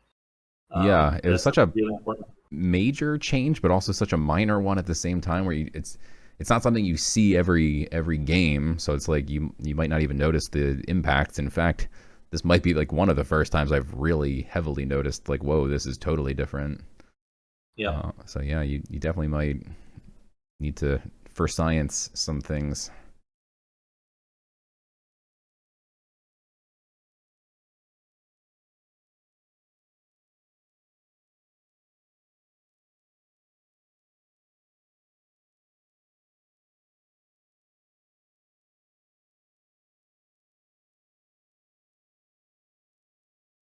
He could have gone for the Tartessian Improviser before he played the Spider. So that's definitely a mistake. Yeah, could have been a 5/4 Spider. Yeah. And when you're going all in, it's probably important to Make sure you're doing it And right. imagine if you're Aldous, you lose this game, but you're off by 2 damage or so.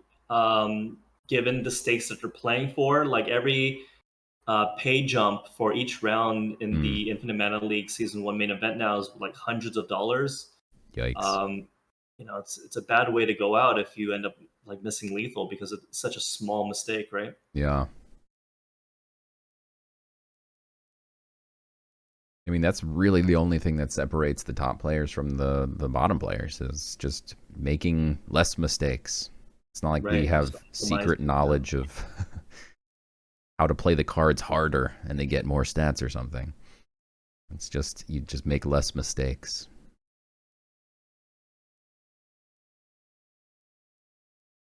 Having said that, tied to a a Star lot Shard of these Bolt. temple magics, they struggle with dealing with wide boards, and even like really tall boards, like with this really buffed up Empyrean Pacifist. I don't know if ClementDanieli runs, Crystal Rain or anything like that. But a lot of these tempo lists do not, and so generally being able to go wide like Aldous is a really good win condition here. Yeah, if he can find like a canonize and put it on that 213, it's going to be real nasty because most people don't run Ratify, but you could get punished by a Ratify. Yeah. I believe ClementDaniele does have one random generated spell from Familiar, so interesting.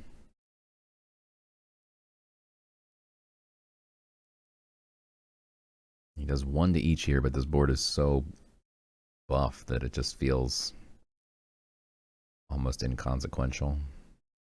Yeah, it feels like he just did that for the card draw, if anything. He gets the Worm Breath. See what he gets back. Gets back a Pyramid Warden. That's pretty big. Aldous doesn't really have an easy answer here. He looks like he's about to swing with the 2-2. He could Bright Mage at first if he wanted to. Yeah, because it's a 2-3 right now, right? Yeah. So if he wanted to prevent that Archer from dying.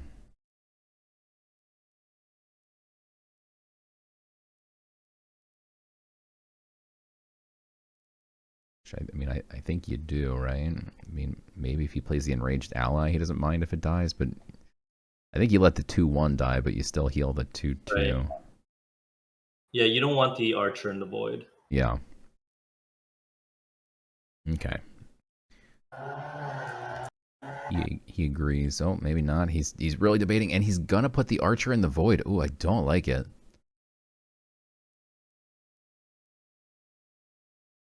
And then what is he? Is he looking at the Enraged Ally? I mean, he should have played that first if that's what he was looking at. Yeah, like healing the Empyrean Pacifist doesn't really do anything here, right? Like having 13 HP is the same as having like 7 against this magic deck. So yeah, I don't like that line. I think having an extra 2-1 on board right now would have been nicer.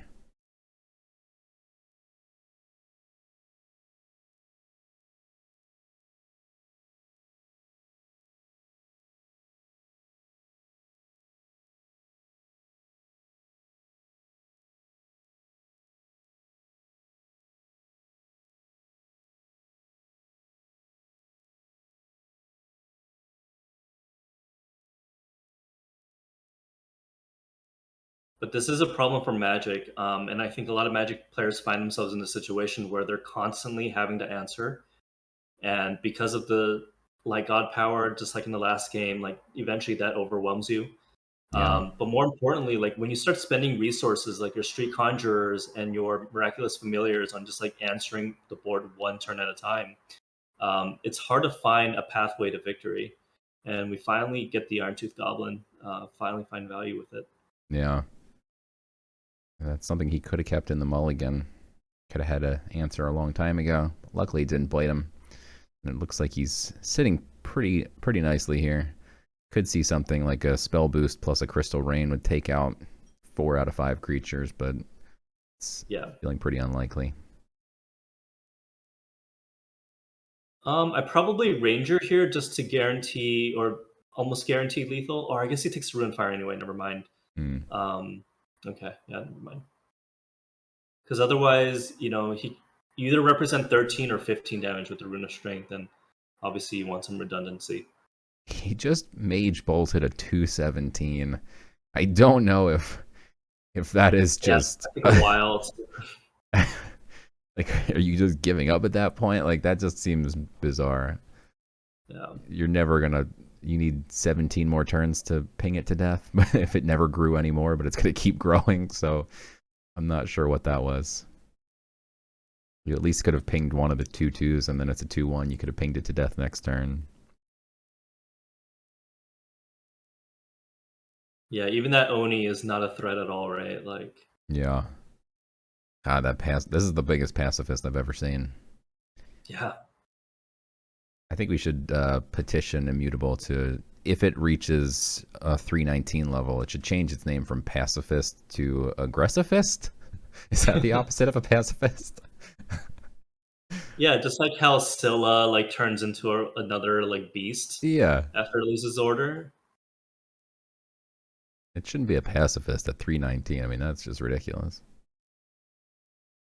And this looks to be lethal here.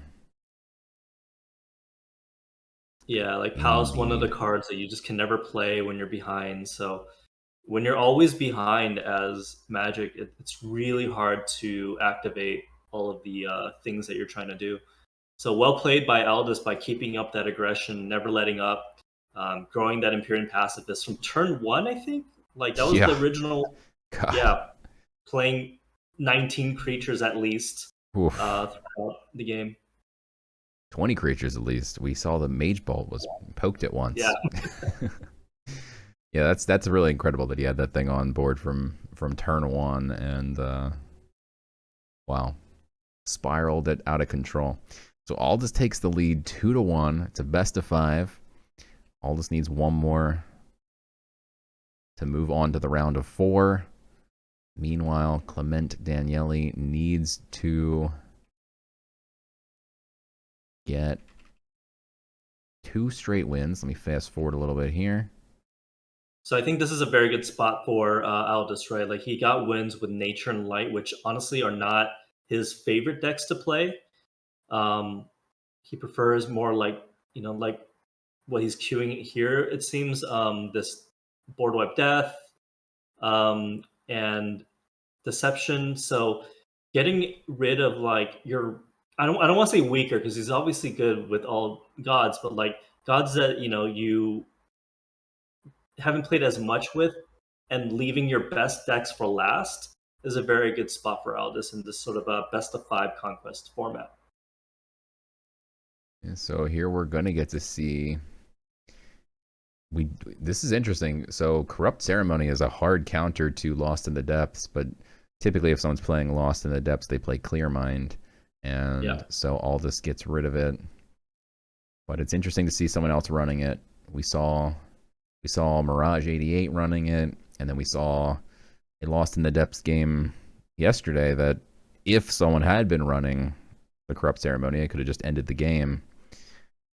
But so Aldous decides to mulligan away the Burrowing Scarab, and I'm not sure if I agree with that play. And obviously Aldous is a very good Board Wipe Death player, but what I've found is even against decks where you don't want to give them more draw, such as this exact Tempo Magic deck, you still want to draw, because if you don't draw, you also just lose. Right. So I think that we definitely want to keep that Burrowing Scarab in hand. Agreed. I am newer to Death Board Wipe myself. I famously don't really like to play it, but I do notice that indeed the one thing you need to keep is you've got to keep your card draw cards in the beginning, because otherwise you're just going to die. You don't find all the right pieces that you need to finish the puzzle, and if you get card draw, you find everything. You can just find more card draw and find your pieces, get everything set up. But we'll see against this Tempo Magic deck even if here. you get to like 7 mana, like there's a lot of times where you're just, if you don't get to draw, you're able to sleep till 7 mana, like you still lose, right? So right. Death board wipe just needs to draw, needs to ramp, and the opponent can do anything else it wants. But as long as board wipe death gets to do the things that it wants, it generally tends to win the game.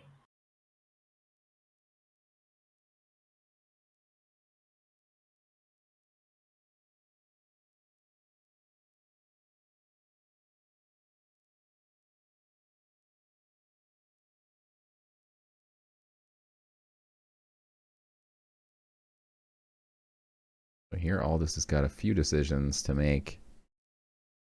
Pop the ward. He could Sulfuric Rain. Feels a little weak, so he just goes ahead and finally pops the ward. Yeah. You need to save your Sulfuric Rains for Miraculous Familiar and Oni, especially if you don't find your Blight Bombs and your Half-Lives to deal with it in one turn. Sulfuric Rain at least allows you to deal with it in two. Yeah, or one if you've got two Sulfuric Rains, as Aldous does. So do you think we'll see... Well, now he's... Okay, I thought he was going to put a Protected on the Oni, but no, he actually opts to just do some face damage. Yeah, I don't agree with that, as even if you get land burn on the Oni, like keeping it protected is one of the ways that you win, because you start ramping up that damage. And all Oni needs to do is live like 1 or 2 turns, and that's enough. Wow, and he burns the Apocalypse now because he sort of has to. Interesting. Yeah. Okay. And see, that's the problem with not drawing early on with the Burrowing Scarab, is you also force yourself into having to obliterate cards that honestly you really want. Yeah. What if you get to 7 mana? Especially if this if your opponent's running like stuff like Oni. Yeah. Yeah, Apocalypse now will be a phenomenal card to deal with all of the ward.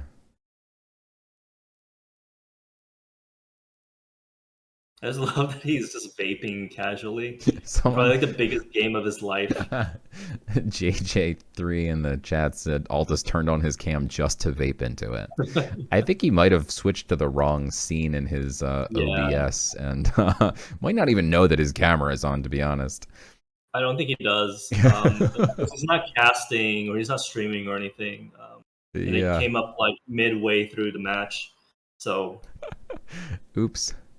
Well, big shouts to honestly, big shouts to everybody who submitted their matches. I know it's not always the easiest, or it does take a little bit of extra effort, and we couldn't do this without the people who take the time to record and submit and upload. So big shouts to all this and everybody who submitted their matches throughout the whole tournament. And Reven, I think, was the one who submitted it in the last match. So big shouts to Reven and all this.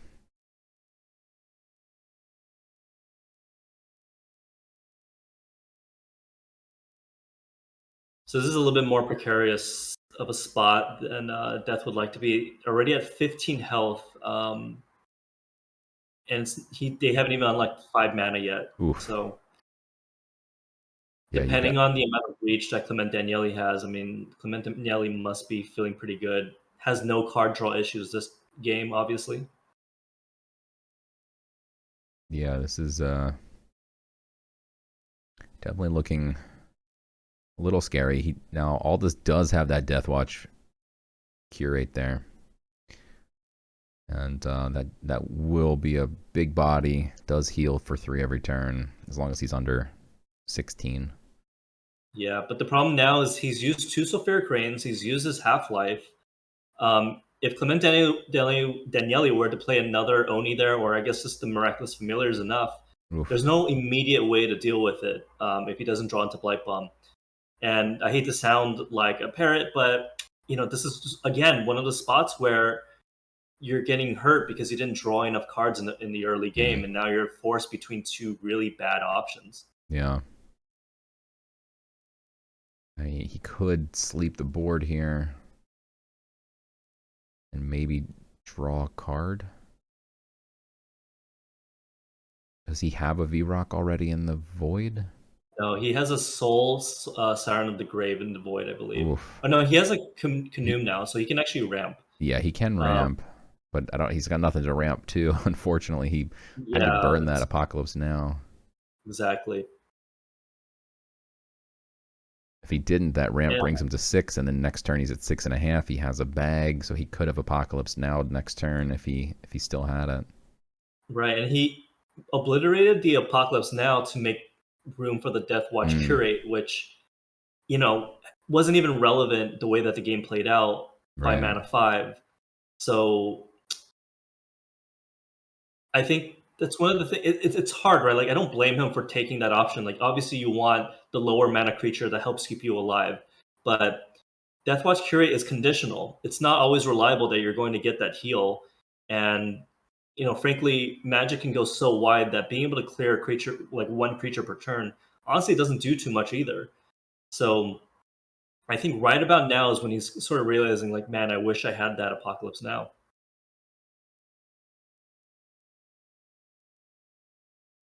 And ClementDanieli could have used the Mage Bolt to kill the creature if he was worried about cards in his hand, but he's just trying to spend as many cards as he can and uses his Mage Bolt to go face for 1 damage.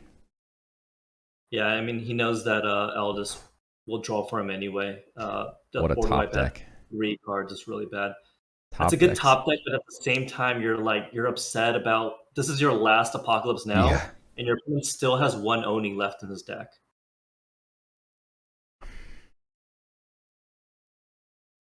Well, at least this lets him live 1 more turn. He's got to start getting real nervous for the some of those, like, Eclipse or Epiphany, I mean, and see what else he's running. Open up the heal for him though. It's pretty good. Oof. That's never a good sign. Oof. Yeah. And he can grab the Lambasting Wand. Oh, wow. Add 2 of them. Throws up to GG's. Oh, okay. Yeah. Well played by ClementDaniele. That's just ran a clinic on Board Wipe Death, which, again, I just feel is an overrated deck in this tournament format. Yeah. Obviously, still a very good deck, especially against certain matchups, but yeah. ClementDaniele really clutch win there, tying up the series at 2-2. And again, it really just came down to Aldous not having 2 more cards to draw into in that game. You know, just mulliganing away the Burrowing Scarab. Yeah, brutal. And this is really going to be tight now. It is 2-2. The winner of the next match, of the next game, moves on to the Final 4. Playing for $7,000. Only one of them can move on, and it all comes down to 1 game. What is Aldous going to pick here? Biggest game of his life. Yeah. I wonder how many times he's going to hit that vape. What do you play in the biggest game of your life? So I assume they both banned War, right? I think we established that War. Everyone has been banning War in the late stages of this tournament. Yeah. I mean, it looks like he's looking over Death Board Wipe here. We all know he's a Death Board Wipe player. Oh, interesting. So it says Saints. I was going to say it says your name. It says my name, but that's not my list. I don't run the Polyhymnia. Interesting. Yeah, this is an interesting looking Board Wipe Death list. There's no Hippocria. There's no Nefru, no Hippocria, no Nefru's Kopesh. No End Times. It's a bit more. It looks like you're just trying to take out aggro. You're not expecting to queue into another control deck. So he's not worried about fatiguing. Oh, I know whose list this is. This is Billy Bestie's list. Interesting. Yeah. But he is still a little bit concerned about the Infinite Portal Wrangler deck, so he does grab the Corrupt Ceremony. He likes Corrupt Ceremony in the Death Board Wipe mirror. Because he gets to, according to him, and I don't vouch for it personally, I've never run it, but he likes it because he gets to choose when the cards get obliterated or sent to the void. And in the Death Board Wipe mirror, that becomes really helpful if, for example, your opponent plays Jason, but you haven't yet. Something like that. Interesting. So yeah, what decks can he and can't he play? He can't play War, obviously. Can play. Aldous cannot play War, Light, and Nature. ClementDaniele cannot play War, Light, and Magic. Or light or magic. So I mean, like that takes out light and magic. So yeah, I what else can you counter board wipe death with here? You got like light might have been the best option. So ClementDaniele is pretty is kind of known for his nature play. He did bring it in the F2P tournament from the Infinite Mana League Season 1 that we hosted earlier. So he might be thinking that ClementDaniele also plays this, nature or board wipe death himself. If ClementDaniele takes like a deception, unless it's a very, very greedy version, then Aldous still probably likes his chances. So, oh man, he's looking at completely different decks now. So I'm pretty sure he's not done because he put in the Kopesh, and then but he didn't put in HIPAA, so yeah. I'm pretty sure he's not done. Okay, I noticed that he put in the Kopesh and then immediately hit select, and I was like, that's kind of awkward.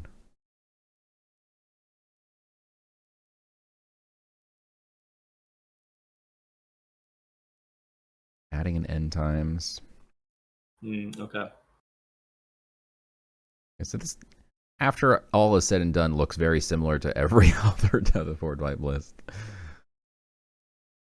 But he's still not done. It is the biggest game of his life. I mean, you can't blame the guy for going over this deck 10 times. And here we go. Typing it in.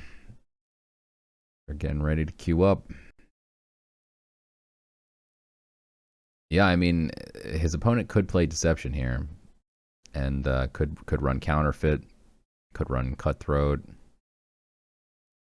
So entering Witta, he Deception on paper is really good against board wipe death. But board wipe death can mill that Deception really easily because what Deception is really good at is repopulating their own hand, which is good until you start getting milled. And if you start milling your Cutthroat Insights, you mill your Counterfeit. That's one pathway for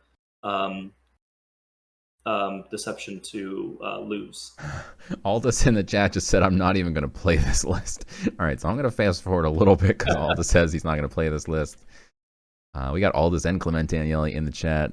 Both you guys, we don't know the results. It's game 5. So no spoilers. But thank you both for being here. We appreciate it. All right, wait. He cues in finally. What did he take? He takes a sip. Okay. So now This is my list now. That's like my real list. It's not like a reconstructed. I think it's like my exact list. Okay. Here we go. Game 5 for all the marbles.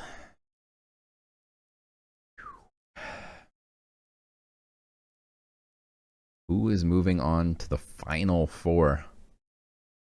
Who's going home in the round of 8? We got a mirror match. Okay.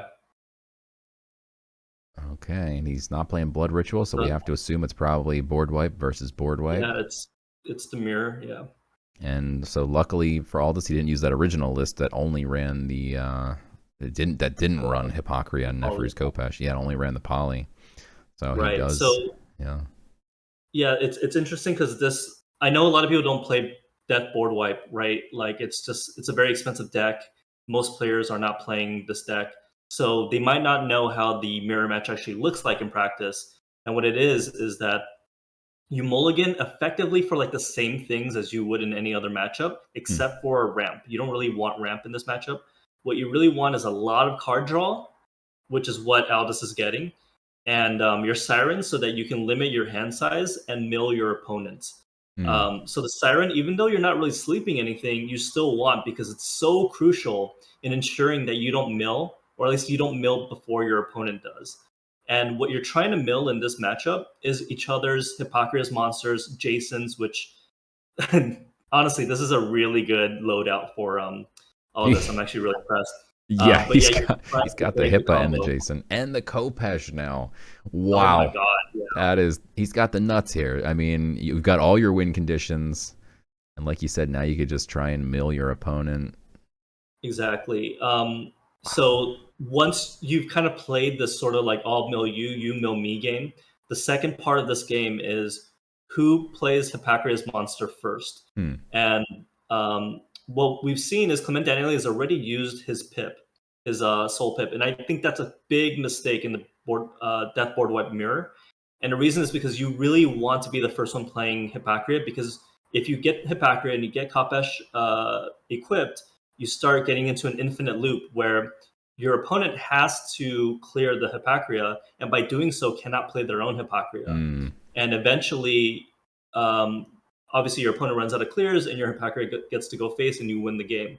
So in this mirror match, the pip matters so much, and using it just to pip out like a V-Rock, I think, was probably not the play, because tempo doesn't matter in this matchup.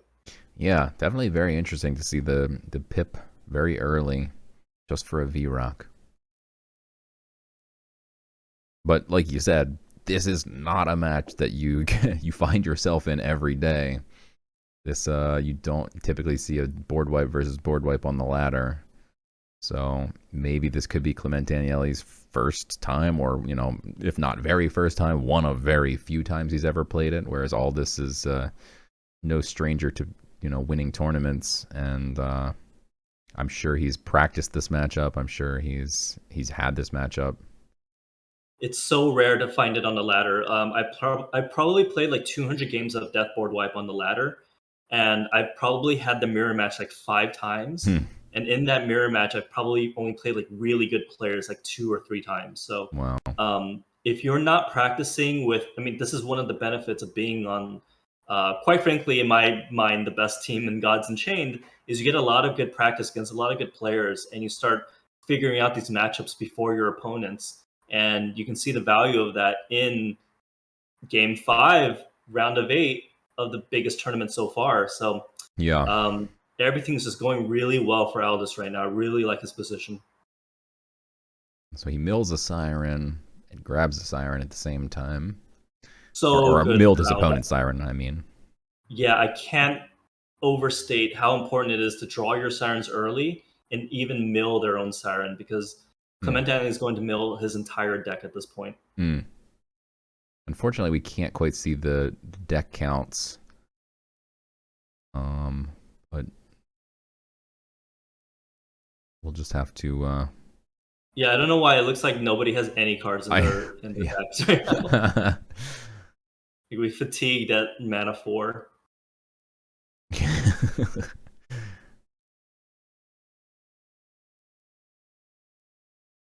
Oh man, so much card draw on the board. They're only at 5 mana, and Sulfuric Rain. God, he's gonna mill so many cards himself, but ClementDaniele is about to just mill so many cards. He's got 7 in hand. He's about to draw 3, 4, 5 more cards.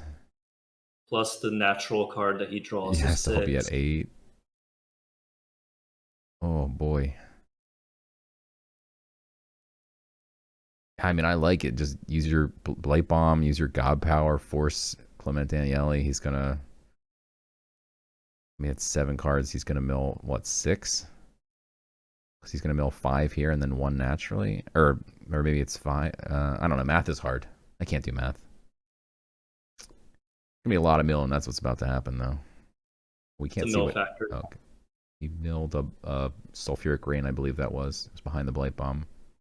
Yeah, everything's just going well. Like, again, Sulfuric Rain's one of those cards that you really want in the mirror as well to further improve your milling efforts. But obviously, we can see that Aldous has really drawn everything he needs. He even got the Jason, which is another end game win condition, although it's really just tertiary to the Hippa combo.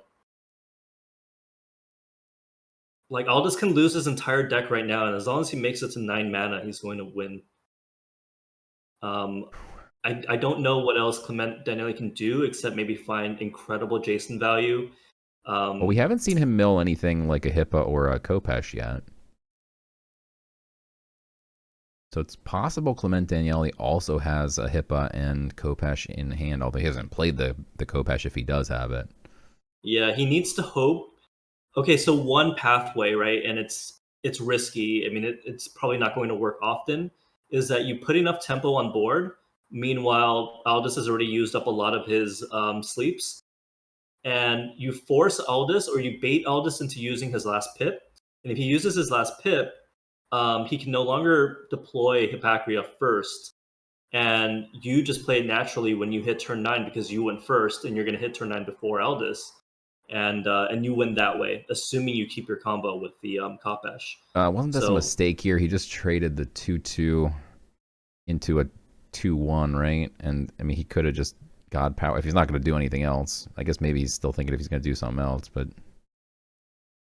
it doesn't look like, I don't know. I guess maybe he's still going to do something else. Okay, it looked like he wasn't going to do anything else. I don't know. Maybe he's not. We have no idea. Okay. That's I mean, even Corrupt Ceremony might look good here because again, you've drawn all your pieces, right? Right. So why do you even need the Corrupt Ceremony? I guess he is waiting for that Jason, and then once Jason happens, then you. Yeah. But yeah, that might be unnecessary. But yeah, I think the YOLO method right now is just bait Aldous into using his pip one way or another. Like bait him into pipping Demogorgon on turn 7. I don't like that you can't really tell who's obliterating what cards. Yeah. They're just they all pop up and everyone's. Like, I guarantee you, it's like nibbles and flesh binds and like really like, just heals and stuff like that. But I mean, you can't tell like whose cards are being obliterated. Like, oh, I see. Like if you were to kill this Scarab right here, like both of them would obliterate some cards, but it doesn't like show like, oh, this one's from ClementDaniele, this one's from Aldous. They just kind of all. Yeah, I mean, there's a little bit of an indicator, like it comes up from their side of the board, but. Yeah, I felt like maybe I noticed that a tiny bit, but it's so subtle that I don't know if you can. He didn't swing. Oh wait, what's he doing? Wait, he didn't swing with 2 creatures. Oh no. He just notices it too and makes a very sad face. Oh no. Oh no. It's just the biggest game of your life. Don't worry, Aldous. That's just 5 damage to his face. That's just 1/6 of his entire health pool that you just didn't take out. I mean, it's also like unlocking the Sanctum, right? Yeah. Yeah, it's just 6 favor that you didn't get. He said that's not the misplay. That's not the misplay. So there's more that we can look forward to. Oh, God. Oh, no. He looks very upset right now.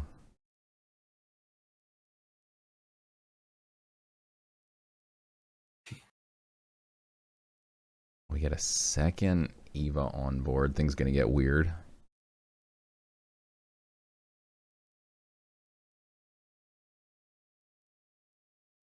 So he loses a V-Rock. Someone lost a Sulfuric Rain. Someone's losing a Fanatic.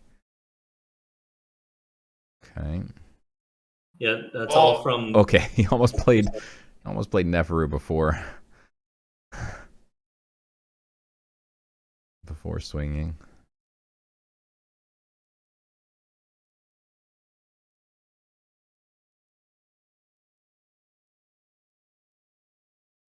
So he can grab Rune of Fire here, but that just really invites him getting milled. So yeah, I like. Oh no, he did grab it.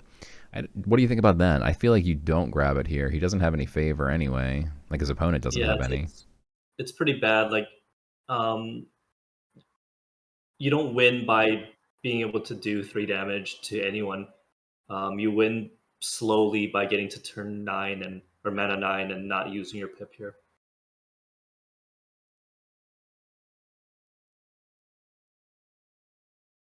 But it's really amazing. Like, I've never had a run out where I was able to get everything I needed. Like, okay, Aldous milled 1 Apocalypse Now, which does hurt, but he literally kept everything else in a in a mirror match, and that's just like unfathomable to me. So he didn't draw or mill anything here. So actually, he has no cards left in his deck. So I guess that's Oh why he wow. felt safe drawing that Rune of Fire. Yeah, okay, that makes sense. But yeah, so I guess they might both be out of cards at this point. They were both milling quite a lot. So although he is playing the Canopic here, we'll see if maybe he's going to try and force his opponent to mill the rest of his cards if he still has any. Nope, just double Siren. Doesn't even... Okay. I guess his opponent has no cards either. Let's see if he... it doesn't look like he drew anything. Okay. But you kind of want that sleep just to control the board later. You might as well just Jason there. Oh. Didn't use the Half-Life on the portal. Oh, okay, yeah. Fate's completely right. The Half-Life is meant to obliterate the portable fortress so that you guarantee Hippocria coming back every turn with the CopperPitch, but now it's a 50-50. So, okay, that's actually pretty bad for this matchup. Yeah.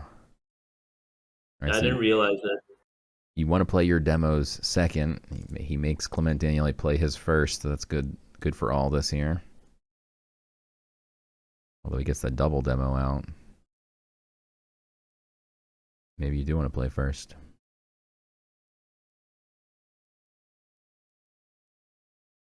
Oh, I also get why he didn't Jason is because there's still the chance that he might get milled, right? Like I haven't been keeping track of everything, but True. yeah, I guess you stay Jason a little bit until you have fewer cards in hand. Okay, so his opponent Jason's here, so now he can corrupt Ceremony. Oh, he held this in hand for this exact moment. Very good tech. I like that. Yeah, definitely smart. And this is like on a whim, right? This is like right before the biggest game of his life, and he decides to play Corrupt Ceremony, which was in his hand basically the entire game. And we finally see value from it. But we might see card draw here, so it's hard to tell with the decks being covered if he chooses to draw cards. Right, yeah. I guess that is this. I mean, he's going to go for a sleep just to activate Demogorgon's passive. It looks like he drew all of them. I believe that was a 0 in the void there. Oh wow, so. okay. Yeah, never mind. I think ClementDaniele is a very smart player. I think a lot of people get baited into just sleeping there to find some value. Yeah. So this does get to HIPAA first. It is consequential that his HIPAA is not big enough to OTK. Yeah. But because the Demogorgon's also on board, it sort of nullifies that problem. But ClementDaniele also, I think he milled in Apocalypse Now too. I'm not sure. Yeah. But either way, this is really bad for ClementDaniele. Oh man. Yeah, this is nerve-wracking for both players, I think, just because that portable fortress is such a wild card here. Potentially something that could just kill all this if it keeps coming back instead of the HIPAA. And we can see that actually Aldous is in the same position that ClementDaniele was in, where he can Jason and Canopic Hoarder on the same turn, so he can guarantee that he draws all his cards before they get milled if ClementDaniele is also playing Corrupt Ceremony. Yeah, so all the praise that we gave to Aldous about that Corrupt Ceremony, just ClementDaniele, really smart about just drawing everything. Yikes. So this is really good for Clement just because, he didn't have to... it forces Aldous into wiping. It's still bad, though, because he gets the infinite loop, but... Well, it's only an infinite loop if that portable fortress doesn't come back out. Oh, sorry, yeah, that's a huge factor, actually. You're kind of flipping coins if you go face, you do 20 damage, that's huge. And then you gotta just pray that you get it back. Oh, I don't know if I think I still go face anyway in a pot. I don't know though. This is so. I mean, if you only kill the 10-5, then what? You're just leaving everything else on board. Interesting. Oh, and then he's gonna okay, and then he Jasons. Okay. Ooh, really bad And- options from Jason here. I mean, don't you just Jason first though? But I like going face just because we are in fatigue mode, right? And you're definitely forcing your is. opponent to play cards, which then you apocalypse now anyway. So Oh, he's got to go quick. He's got to go quick. Oh no, he didn't. Wait, hey, did he get it off? He gets it off. Oh, get it. Okay, thank God. This player's playing at the wire here. My God. Jesus. Oh, making me sweat. interesting play. Wow. I think that was a little bit of a counterintuitive play. I don't think I've ever really see that line. I'd probably just go face and sleep everything. Yeah.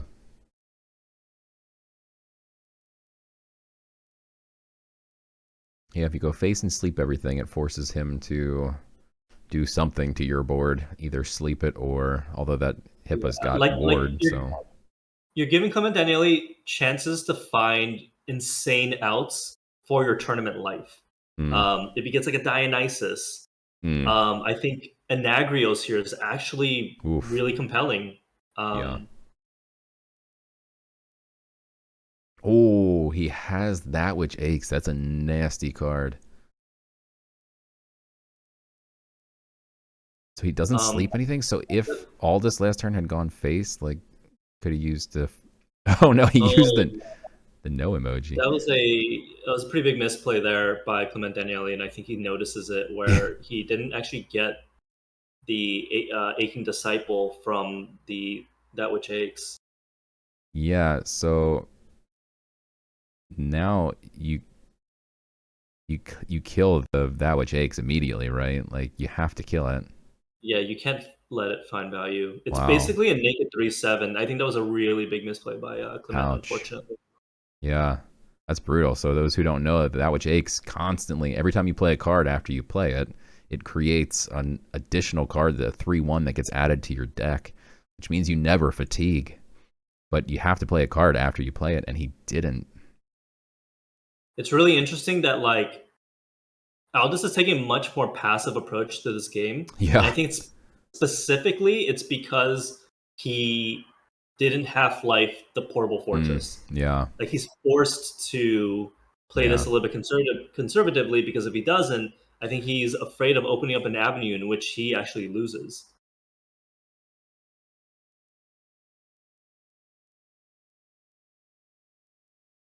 This is true, though. So even if he did add the Acheling Disciples, Aldous does have the Corrupt Ceremony, so... That's true, yeah. But he doesn't know that, but yeah, you're right. I think more importantly, though, ClementDaniele has not played a Kopesh here. Yeah, which means he can't have one, right? There's no way he's holding the Kopesh until... Yeah, you're not holding it this long, so I think that that which aches was pretty much his only pathway to win in fatigue, and wow, I don't know how he stops this train on this. Okay, so he actually gets the Hippa. Huge. With lethal on board. Yeah, huge Hippa, just big enough for lethal. Unless ClementDaniele can heal for 2. Although it's pretty unlikely that he can heal and also not take fatigue damage here. I mean, right now Aldous is staring at 9 fatigue damage if he doesn't do something. Looks like he's just buying as much stuff as he can from the Sanctum. Debating. Oh no, he plays nothing. He eats 9 fatigue damage. Wow. Oh, and Tayet. Tayet's at 12/12. It's got ward. Tough to deal with. I think you just trade it with your creature, though. Keep your creature on board.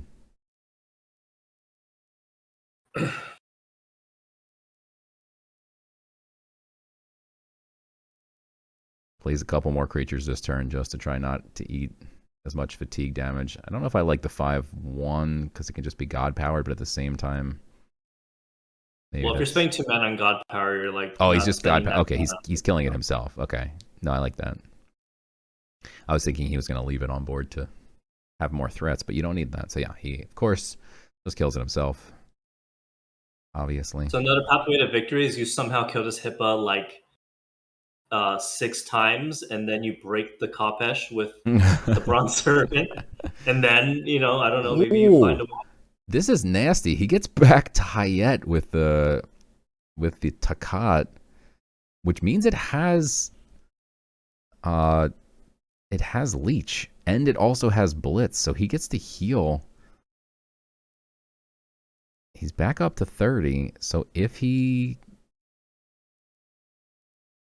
so there's no lethal next turn, unless, well, he can't get to that form of power, so yeah, there's no lethal next turn. This is interesting. That Takat is pretty nasty. It's got backline. There's a frontliner out.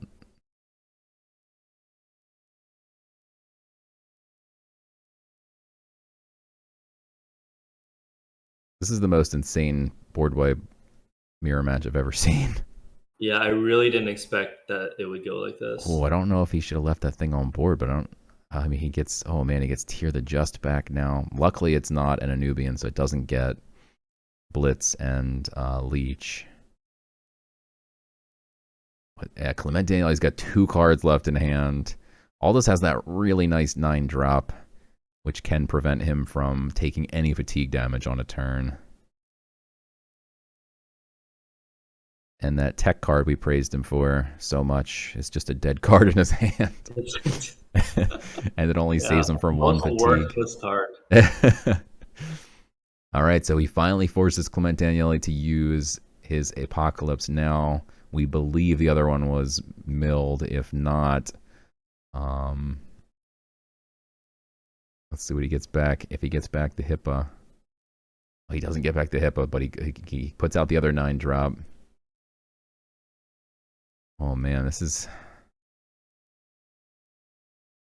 So if ClementDaniele, though, can't kill the portable fortress, even still, it's guaranteed then that the Hippa comes out. ClementDaniele passes. Sure. Wow. And eats 9 fatigue damage. He's got 1 card left. Aldous trying to figure out what it might possibly be. Did he almost just pass? He didn't even swing yet. What is he doing? Was he thinking it's hidden? I'm just going to leave it hidden forever or something? I mean, what are you doing? Hit him in the face. Well, if everyone keeps passing, he loses, right? It's spots like this where the only thing I'm thinking of is like Anagrios. How do I lose to Anagrios here? And thankfully, the portable fortress, I think, prevents lethal from that. But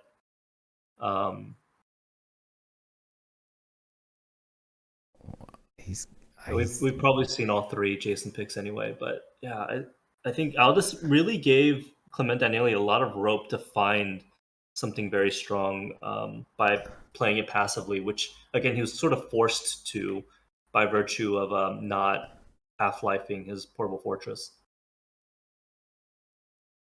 Man, he's down to 8 health. Does ClementDaniele have 1 more Apocalypse? He's got Neferu. But Neferu, which is terrifying, does do some face damage, brings him down to 5 health. Can't find any other answers, though, and that is gonna do it. Wow. Wow, Ooh. Really well played. Jeez. What a match. An hour and 43-minute match for the ages. Yeah. Aldous just pulling off these best of 5 5-game matches, fighting it out tooth and nail over hours and hours of gameplay. Well done to Aldous. Congrats on making the Final Four. Yeah. Absolutely. Oh my goodness. And congrats to ClementDaniele for making the top 8 as well. What an achievement. I really think that people, I know maybe ClementDaniele, he changed his name. He used to be known as ClayClay06, but I mean, he took 3rd place in our Fate to Play tournament in the same series. Got to top 8 of the main event. That's a really good showing. That the only other players that were able to do that were Gino and Clutch, right? Clutch winning 1st in that tournament and Gino getting 4th. So just amazing consistency that puts him right up there with the best of the best, like Clutch. Yeah, that's absolutely insane. And now we've got the bracket all filled out.